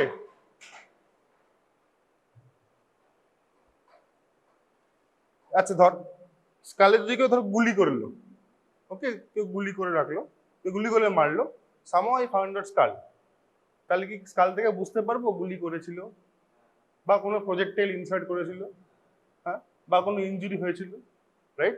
So we can study injury also if injury is there. ঠিক আছে, রাখ তোর কাছে রাখ। এবার ধর কেউ কোনো ডিফর্মিটি আছে, অনেকে কনজেনিটাল ডিফর্মিটি থাকে বা অন্যরকম কোনো ডিফর্মিটি আছে, তো যদি ডিফর্মিটি থাকে তো can be see it from skull? তাহলে আমরা কি কি পেলাম? Age, sex, deformity, injury. এবার ধর স্কালের মধ্যে কোনো ফরেন বডি রয়ে গেল, বুলেট ঢুকেছে কিন্তু বেরোয়নি, এন্ট্রি বুন্ড আছে, এক্সিট বুন্ড নেই, তাহলে ফরেন বডি পেলাম, তাহলে ফরেন বডিও পাবো, রাইট? আর যেটা পাবো হচ্ছে রেস। ঠিক আছে, সো হ্যাঁ স্কাল থেকে রেস পাওয়া যাবে। So next topic, race, sex, injury, foreign body, হ্যাঁ না এখানে। এবার ধর হেমাটোমা হলো, ইনজুরি হলো, এক্সট্রাডিউরাল হেমাটোমা হলো। হেমাটোমা আমরা কি করে বুঝবো হেমাটোমাই ছিল না অন্য কিছু ছিল? স্টেন, যখন হেমাটোমাটা অনেকক্ষণ ধরে এর উপরে থাকবে তখন একটা স্টেন পড়ে থাকবে, stain will be reddish in colour. ঠিক আছে, ওটা মর্গে বেশি ভালোভাবে দেখা যায়।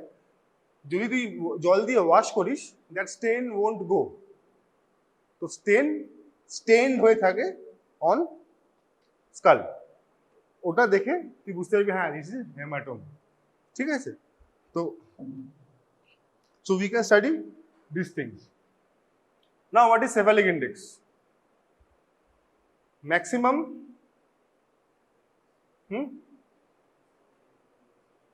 maximum breadth divided by maximum length. What is BPD? Biparietal diameter. ঠিক আছে, and what is glabella? Where is glabella? What is glabella? Where is glabella? কি হে एनाटॉमी तो করেছিস, दिमाग में है कि এখানে গ্ল্যাবেলা, এইখানে glabella. Okay, so glabella to occipital protuberance. How do we measure it? কি করে মেজার করব? অ্যানসার দে, কি করে মেজার করব? মেজার কি করে করি নরমাল জিনিস? হ্যাঁ, টেপ আর স্কেল। তাহলে কি আমরা স্কেল দিয়ে মেজার করব? টেপ দিয়ে করব? টেপ দিয়ে করলে কি আসবে? টেপ দিয়ে করলে যেমন ধর ইফ এটা যদি গ্ল্যাবেলা হয়, মানে এটা গ্ল্যাবেলা, গ্ল্যাবেলা হয় না, গ্ল্যাবেলা হচ্ছে নেভার মাইন্ড, এটা গ্ল্যাবেলা আর এটা তোর occipital protuberance, right? And biparietal diameter. তো যদি আমি এখান দিয়ে টেপ দিয়ে মাপি, এই ডায়ামিটারটা তাই এইটুকুনি হবে, মানে this much should be the diameter, right? এবার টেপ দিয়ে মারলে এটা কিন্তু এতটা আসবে, যেটা এই এতটা ডায়ামিটার হওয়া উচিত। ইনস্টেড অফ দ্যাট টেপ দিয়ে মাপলে আমার ডায়ামিটার এতটা বেড়ে যাবে। হ্যাঁ,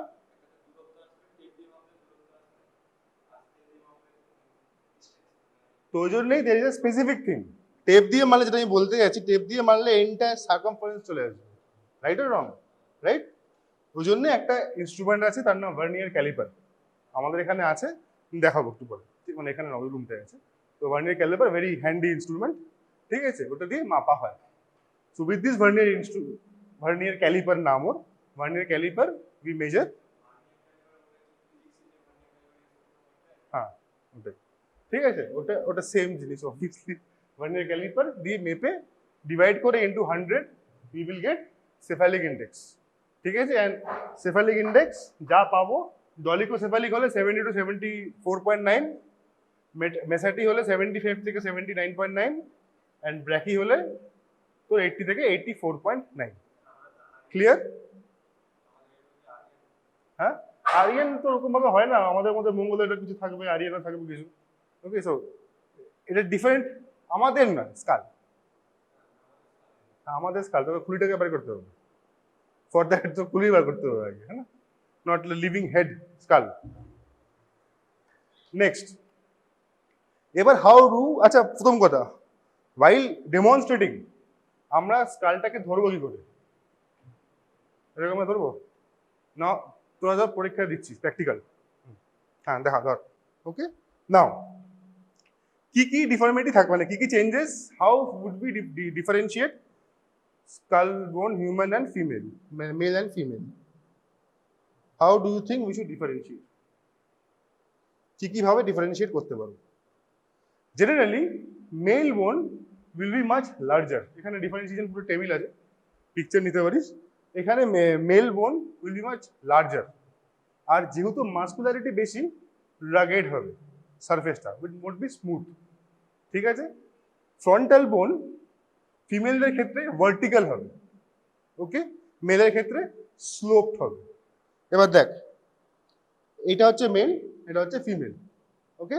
সো মেলের ক্ষেত্রে কি আছে,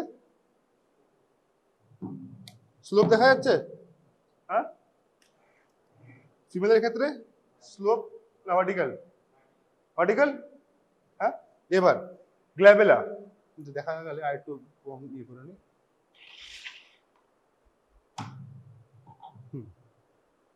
এবার glabella, glabella prominent in case of male, মেলের ক্ষেত্রে glabella is prominent along with ridge, হ্যাঁ, কি নাম, supraorbital ridge, right, here supraorbital ridge much more prominent, ঠিক। আর এই ক্ষেত্রে ফিমেলের ক্ষেত্রে ইজ ইট প্রমিনেন্ট, হ্যাঁ, আয় না, না প্রমিনেন্ট নেই, ওই জন্য গ্ল্যাবেলা অলসো নট প্রমিনেন্ট, এদিকে ফ্ল্যাট, এদিকে নট প্রমিনেন্ট, ওই জন্য frontonasal junction is also almost flat, not flat but not that acute. এই ক্ষেত্রে দেখ গ্ল্যাবেলা ইজ প্রেজেন্ট, মানে প্রমিনেন্ট, প্রেজেন্ট তো obviously, this is supraorbital ridge is also very prominent, and angle frontonasal junction, হ্যাঁ। তো দেখবি মাঝে মাঝে স্যারেরা যখন দেখেন এরকম বা দেখেন উঠিয়ে ফিমেল, এই মেল, এ ফিমেল, তো what they see what,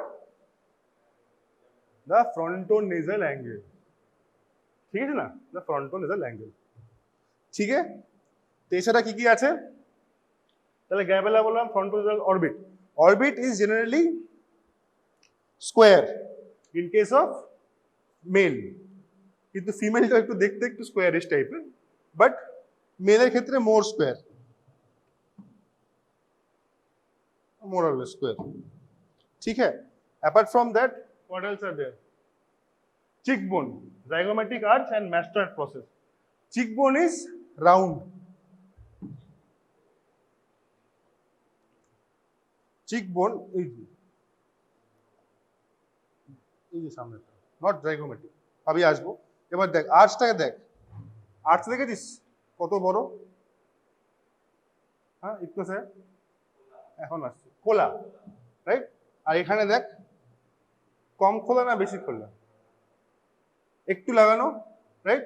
so ডিফারেন্সটা অ্যাপ্রিশিয়েট করা যাচ্ছে কি, তুই আছিস তো এখানে না অন্য কোথাও আছিস, কি রে, হ্যাঁ আছিস, হ্যাঁ ঢুক ঢুক, লাস্ট ক্লাসে এসেছিলিস, কেউ আসেন, ঠিক আছে ভালো, রিপিট, হ্যাঁ।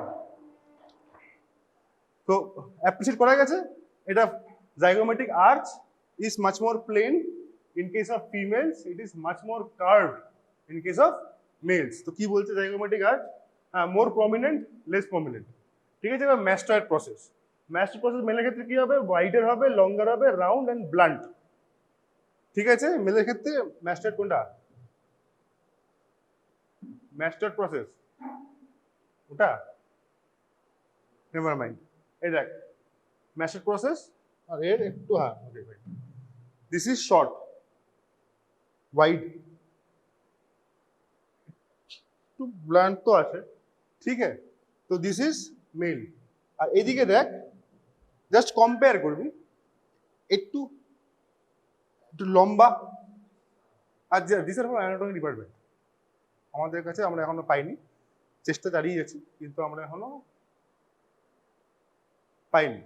তো অ্যানাটমি ডিপার্টমেন্ট তো নিশ্চয়ই স্কাল দেখেছিস, ওখানে একটা বেশ সুন্দর ম্যাস্টার প্রসেস আছে, যেটা আমি আগেবার এনেছিলাম, এটা অন্য, হ্যাঁ ওটাতেও আছে, ওকে ফাইন। তো ওটাতে দেখবি জেনারেলি কি হয়, এটা অনেকটা বেশ চলে আসে, অনেকটা চলে আসে। আচ্ছা দিস, তাহলে ডিফারেন্সগুলো বোঝা গেল। তাহলে এবার তোকে যদি বলা হয় what is the difference between male and, how to differentiate between male and female skull, কি করে বলবি? ফার্স্ট কি হবে? জাস্ট ফ্রম দ্য, দেখে না, মানে যেটা যত পাচ্ছিস। ফ্রন্টাল বোন, সেকেন্ড গ্ল্যাবেলা অ্যান্ড সুপ্রাঅরবিটাল রিজ, তারপরে কি নেজাল জাংশন, তারপর অরবিট চলে আসছে, স্কোয়ার রাউন্ডেড, হ্যাঁ, তারপরে আমরা চিক বোনটা চলে আসছে, জাইগোমেটিক আর্চ, রাইট, ম্যাস্টয়েড। ঠিক আছে, ক্যান ইউ সে হ্যাঁ না? হ্যাঁ, ওকে ফাইন, ঠিক আছে। বেস মুন, হ্যাঁ আচ্ছা, বেস মুন, আচ্ছা এইখানটা palate is large, U shaped and smaller, never mind, ঠিক আছে। বইতে আরো আছে features, but this are the basic you should remember. বইতে আরো ফিচার আছে, এগুলোই খালি না, ইউ স্টাডি অল, নাহলে ভুলে যাবি। এগুলো বলতে না 5টা বলবি তাহলে, ঠিক আছে। You study all, but this are what you should remember, must. সেটা দেখতে হবে, সেটা দেখতে হবে। হ্যাঁ, দেখ, male female glabella and frontonasal junction, ঠিক। Again orbit, male female rounder,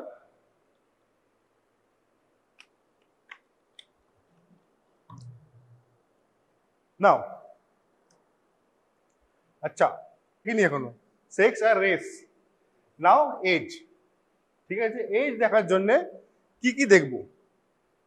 age দেখার জন্য উই উইল লুক অ্যাট ফ্রন্টানেল, ঠিক, তারপর সুচার্স, তারপর দাঁত, ইরাপশন অফ টুথ, ঠিক আছে।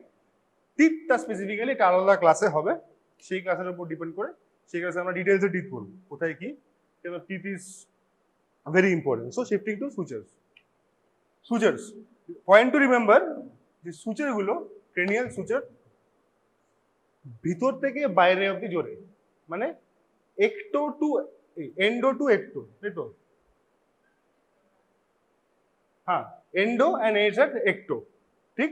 অল ক্রেনিয়াল সুচার্স, সব বেসিক্যালি সব ক্রেনিয়াল সুচারগুলো ভিতর থেকে বাইরে অব্দি জুড়বে, ওকে। সো কোনটা কখন জুড়ছে সেটার উপরে বেস করে আমরা কিন্তু ডিসাইড করব যে তার এজ কত। আচ্ছা প্রথম কথা, স্কালটা আমরা পাবো কি করে? যে এত পড়াশোনা করছি, why are we reading this? স্কালটাকে আমরা কোত্থেকে পাবো? একটু হাইপোথেটিক্যাল সিচুয়েশন ভাব, হ্যাঁ, মর্গ থেকে। মর্গে এটা আসতো স্কাল আসতে পারে? হ্যাঁ না না, রিসার্চ, কি রিসার্চ করবো?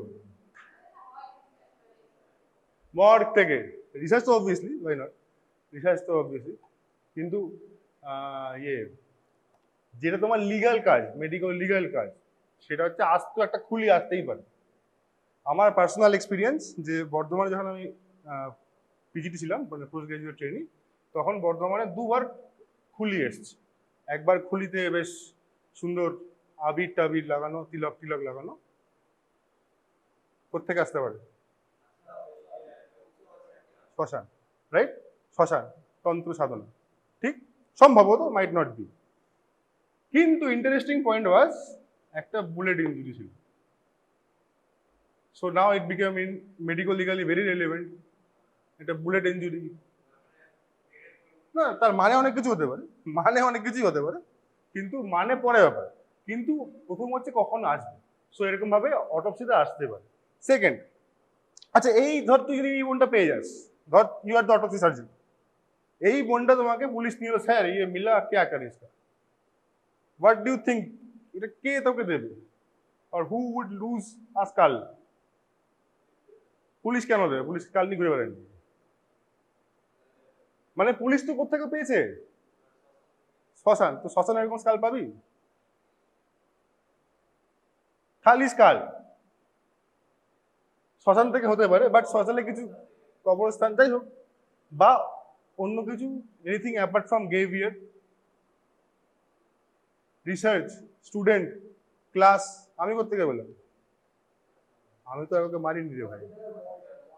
মর্গ তো হলো, মর্গে তো নিয়ে আসবে। এবার ধর মর্গ কোথেকে আনে? যখন কেউ প্রসেস করে, this are all process skull, intact নয়, এখানে কিছু লাগা নেই রে, স্যার চলে এসেছেন রে, এখনই ফোন করুন। This are all process skull, ঠিক আছে? এই প্রসেস স্কালের মধ্যে, okay, so this are all process skull. এই প্রসেস স্কালের মধ্যে তো এইখান থেকে তোমার ইয়ে আসবে। Okay, so how do we find age? Age is found by, এটা মনে রাখ, স্যাজিটাল সুচার। কোনটা স্যাজিটাল সুচার? এদিকে স্যাজিটাল সুচার কোনটা? দিস? না করছিস কেন? This is sagittal. What suture is this?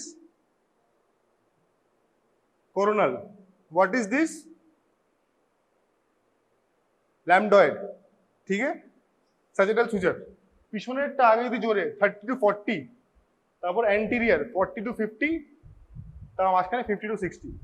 ওকে, আর ল্যামডয়েডের এটা ল্যামডা পারছে না, ল্যামডিকা, পাস ল্যামডিকা, এটা 35 to 40, আর এটা হচ্ছে 40 to 50 আর 50 to 60।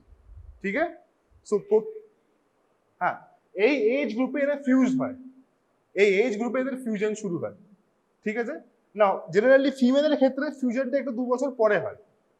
ওকে, আর তোমার কি হচ্ছে, আচ্ছা হ্যাঁ, বেসিস ফেনয়েড, এইটা জোরে হচ্ছে 18 to 21 ইয়ার্স। সো ফার্স্ট কোনটা জুড়ছে? Basisphenoid, 80 to 21 years. তারপর sagittal suture, posterior portion 30 to 40, 30 to 40, হ্যাঁ কি না?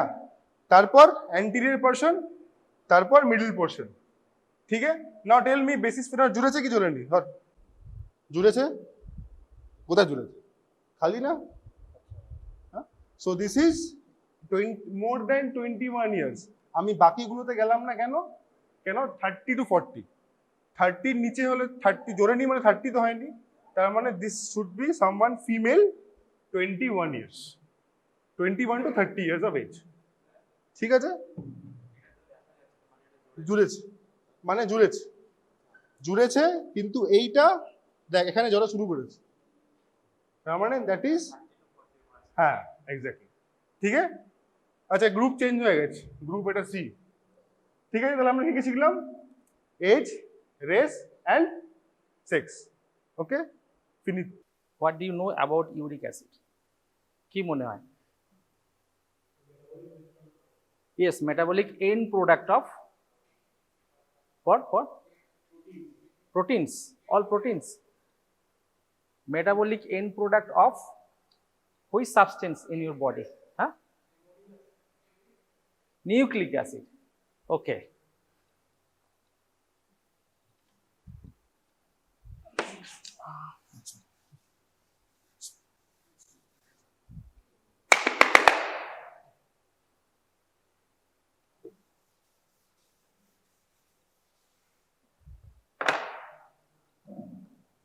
So nucleic acid is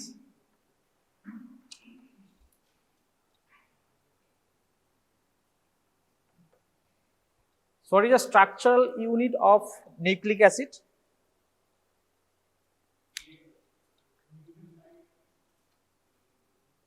Obviously DNA or RNA, and their structures, in their structure there are nucleotides, na, purines and pyrimidines or pyrimidines. So what are the purine nucleotide? Adenine and, yes, A and G,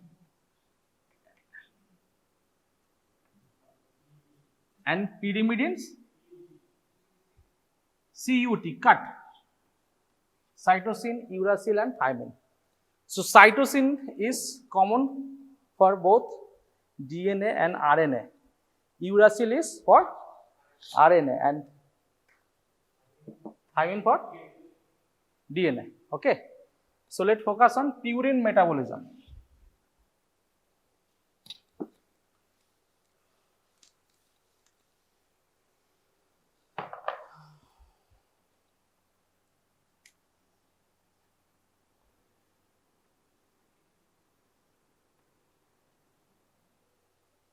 So guanosine converted into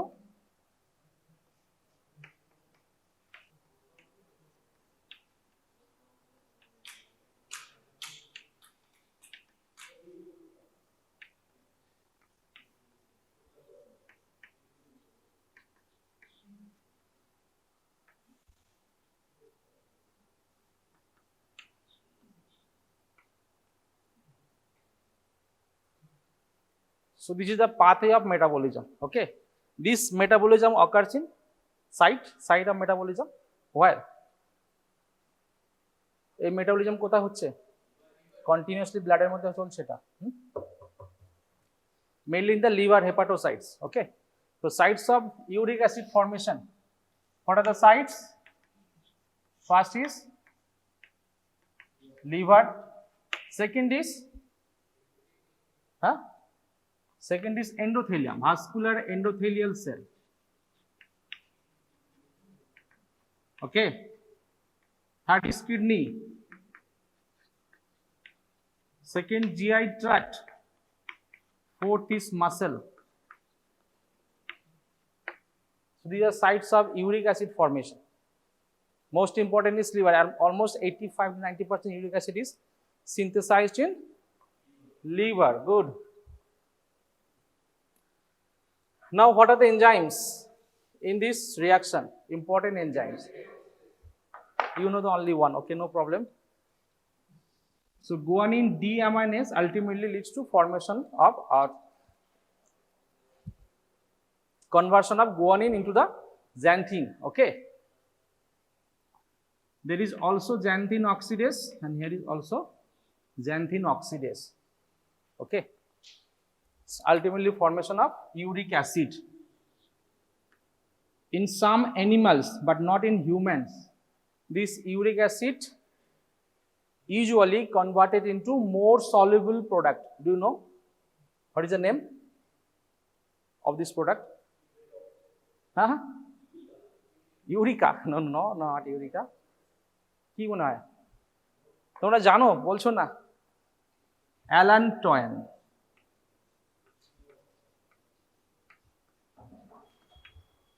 There is a special enzyme called uricase. Okay, uricase. This uricase causes conversion of uric acid into more soluble allantoin. Okay.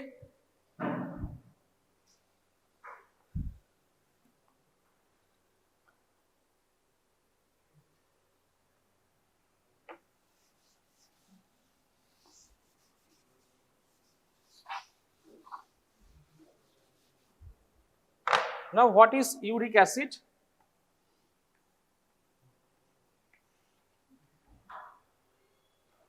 Chemical structure মনে আছে? পড়ে আসিস নি তোরা? C5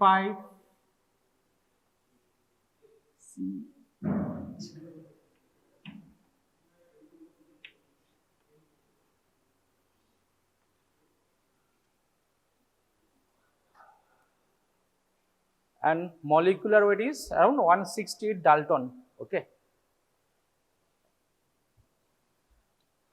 Acha.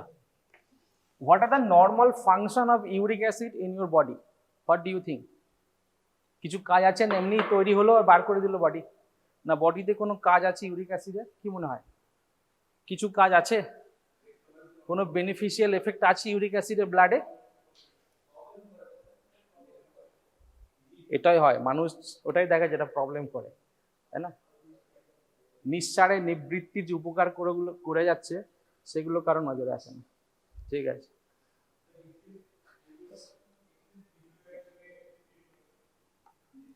so the uric acid is the most important, or you can say most potent antioxidant in your blood. Most potent. So in your blood, almost 50% of antioxidant activity is carried out by this uric acid. Okay, antioxidant.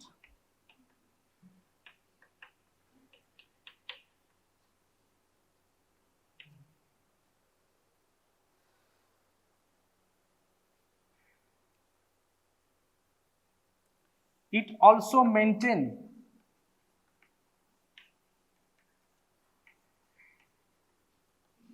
endothelial function.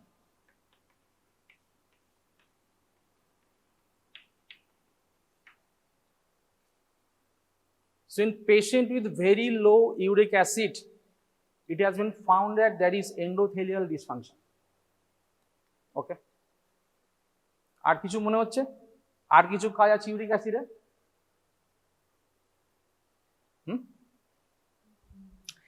It regulates many inflammatory response.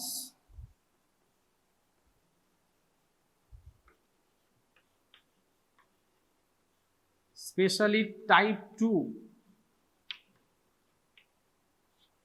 inflammatory response, for the initiation of this response. Okay.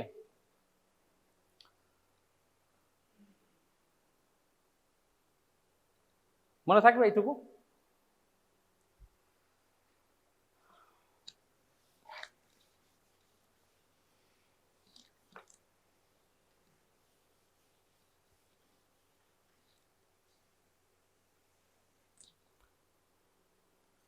So normal uric acid level in your blood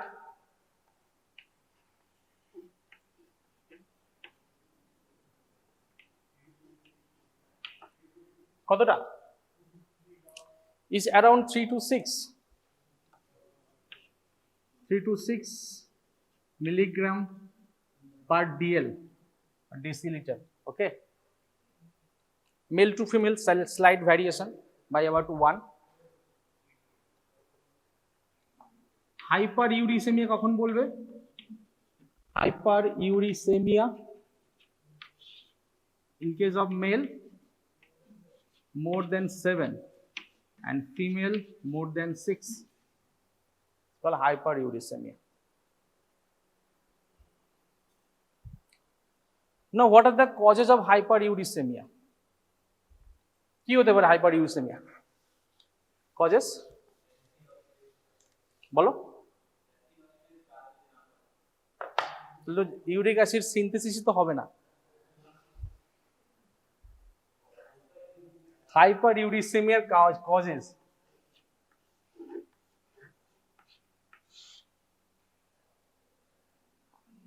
suppose diet, dead cells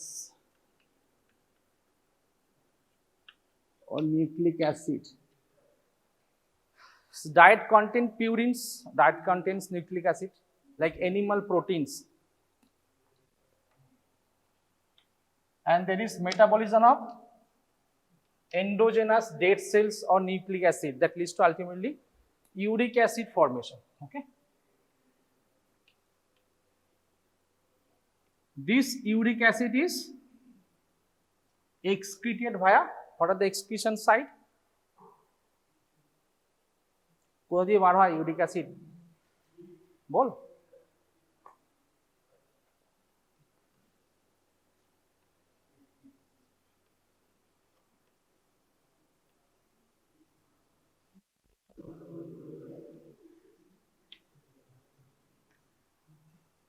So mainly in the kidney. There is in kidney there is excretion, that means filtration as well as secretion. Filtration through the glomerulus as well as secretion of uric acid. There is also reabsorption. Reabsorption of uric acid also. Okay. So whenever there is excess intake of purine containing foods, especially the animal foods, animal proteins, or endogenously increased metabolism of some dead cells, apoptotic cells, or nucleic acid, that leads to increased production of uric acid. This uric acid excreted mainly via the kidney as well as by the GI tract, skin, and nasal secretion also. Okay. What happened next?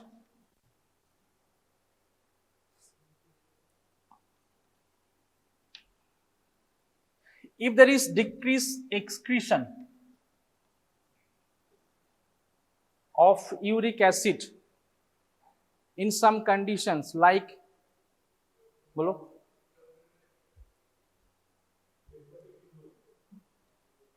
chronic kidney disease or acute kidney injury, mainly CKD.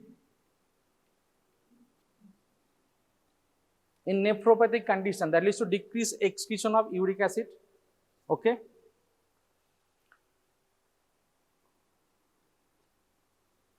Acha. Some drug that can cause increased secretion of uric acid. Can you name some drug? Bolo, bolo. Probenecid, good.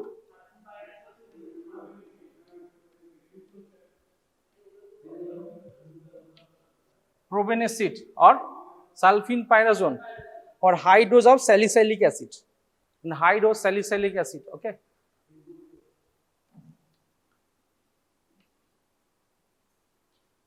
Alpha salicylic acid.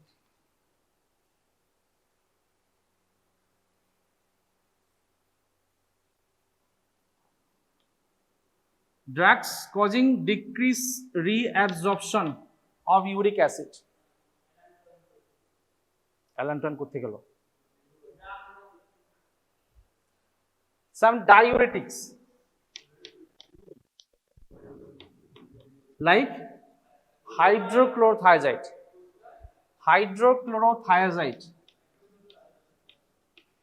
or chlorthalidone. Okay, they can decrease excretion of uric acid. That's why in patient taking chlorthalidone, you must check uric acid. Okay. Now, there is hyperuricemia. Then what happens? This uric acid, high uric acid in blood. Huh?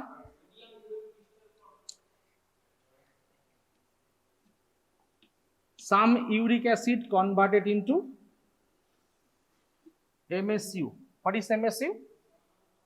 Monosodium urate. Monosodium urate. This monosodium urate can deposit in various tissues. Okay, especially joints. What happened? Suppose there is monosodium urate crystal. Then what happened? This monosodium urate can be engulfed by macrophage. Okay, macrophage.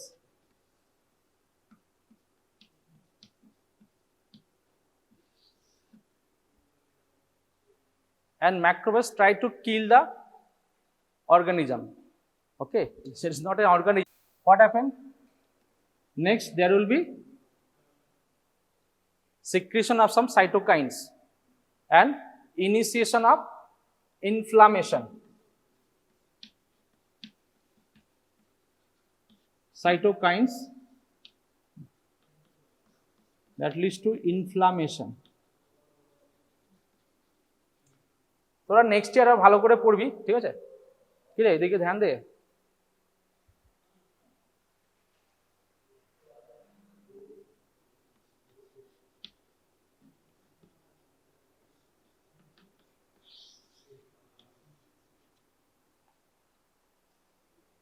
Neutrophils come into the place. There is aggravation of more inflammation and tissue damage, okay, due to neutrophilic action, okay. That's why patient with gout complains of pain, redness and swelling of joints, okay. There is acute precipitation of gout.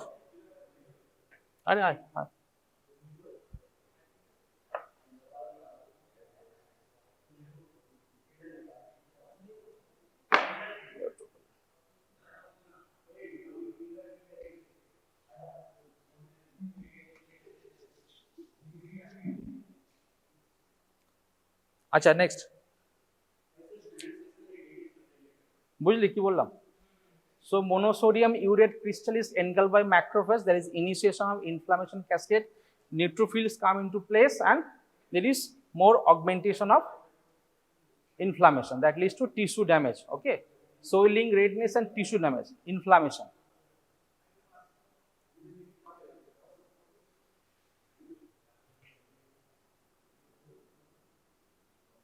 Acha, which joint is most commonly affected? Knee. First, not phalanges. Which joint? Which joint? First, yes, first is right. Most common site of gout?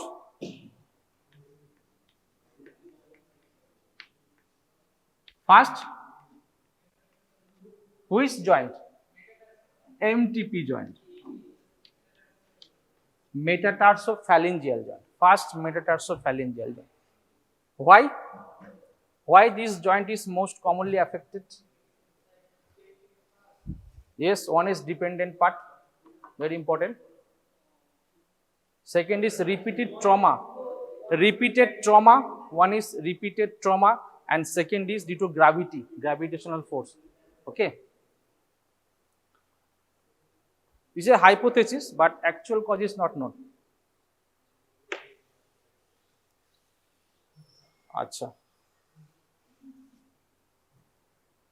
এখন short করে জেনে রাখ, পরে ডিটেলসে পড়িস, ঠিক আছে?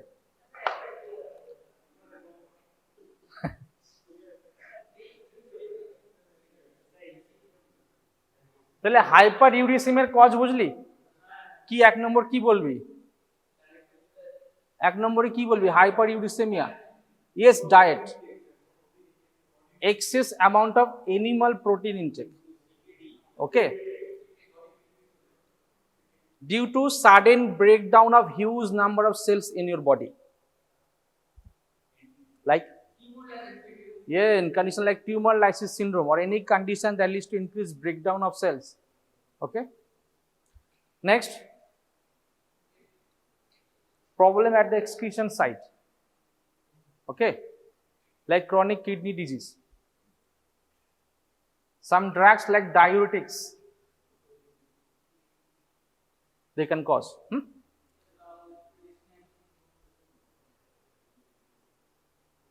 Acha. Now, what are the clinical features of gout? Most commonly, first MTP is affected.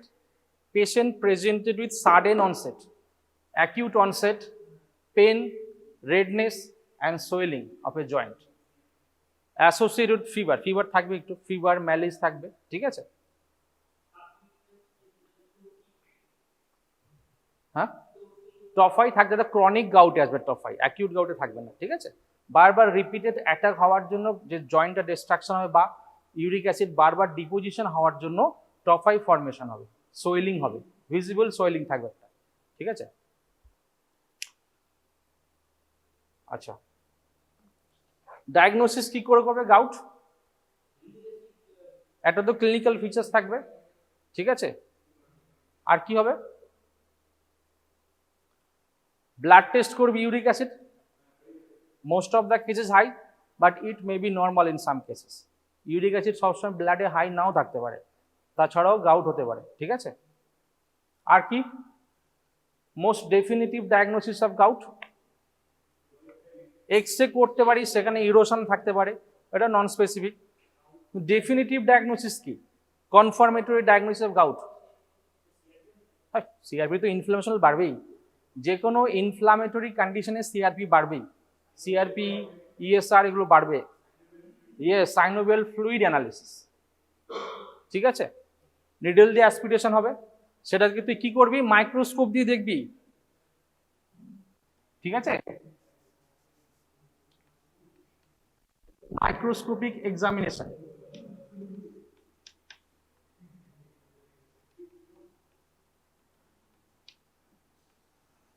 কি পাবি? কি ফাইন্ডিং পাবি? মনোসোডিয়াম ইউরেট কিরকম দেখতে হয় লাইট মাইক্রোস্কোপিতে? হ্যাঁ, মাইক্রোস্কোপিতে কেমন দেখতে হয়? ডাম্বেল না রম্বয়েড? নিডল লাইট থাকবে, নিডল লাইট।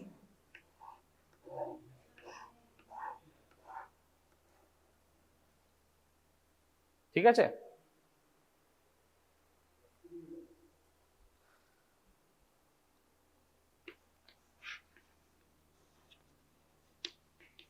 নেগেটিভ বায়োফ্রিঞ্জেস না,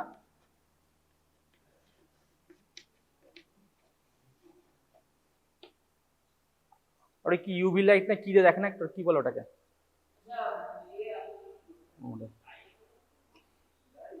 তোর তো মাইক্রোস্কোপ পড়েছিস তো, হ্যাঁ ওটা কি কি লাইট মাইক্রোস্কোপ বলে ওটাকে, হ্যাঁ পোলার, ইয়েস ইয়েস, পোলার লাইট দিয়ে দেখলে দেখা নেগেটিভ বায়োফ্রিঞ্জেস আছে, ঠিক আছে?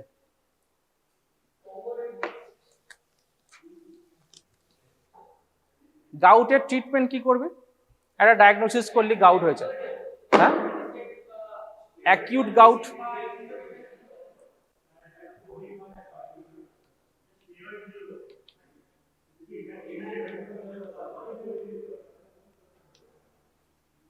ট্রিটমেন্টে ফার্স্ট পেন রিলিফ করবি, কি দিয়ে পেন রিলিফ করবি? এনসেটস দিতে পারিস, NSAIDs, okay? Which one is commonly preferred? Indomethacin, yes, indomethacin is commonly preferred.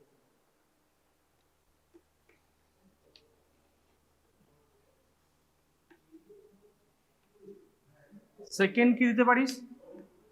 Steroid দিতে পারিস,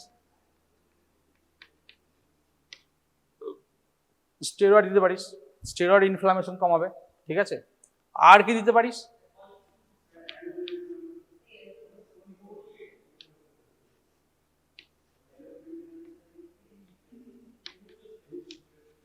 কলচিসিন দিতে পারিস।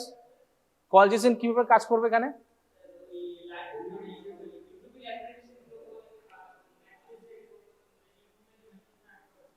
Yes, this colchicine mainly acts in neutrophil, okay, and prevent their migration as well as maturation and also secretion, ঠিক আছে? যার ফলে ইনফ্লামেশনটা further বাড়বে না, ওকে? আর কি দেবে? ইউরিক অ্যাসিড থেকে পার্মানেন্টলি কমাতে হবে, তাই না, মানে লো লেভেল রাখতে হবে, তার জন্য ইউরেট লোয়ারিং ড্রাগস কি আছে? ইউরেট লোয়ারিং ড্রাগস মানে hypouricemic drug like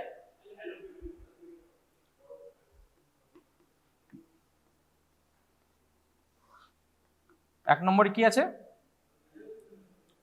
xanthine oxidase inhibitor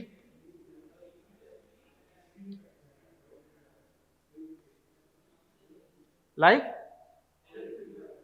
allopurinol। আর কি আছে allopurinol ছাড়া? febuxostat। ডোজ, এদের সাইড এফেক্ট, এগুলো নেক্সট ইয়ারে, ঠিক আছে? এখন এইটুকু জেনে রাখ, পড়ে নিস ওখান থেকে। আর কি দিতে পারিস?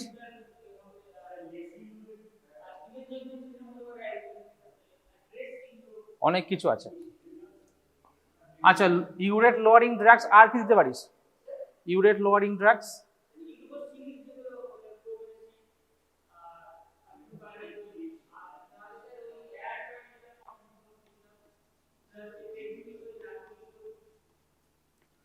সিক্রিশন লাইক প্রোবেনেসিড, ওই তো বললাম যেটা, ঠিক আছে? রাসবিউরিকে দিতে পারিস, ঠিক আছে? ওগুলো মেইনলি তো টিউমার লাইসিস সিনড্রোম ইউজ করা হয়, ঠিক আছে? গাউটে ইউজ নেই ওটা, ঠিক আছে? মোটামুটি একটা আইডিয়া হলো।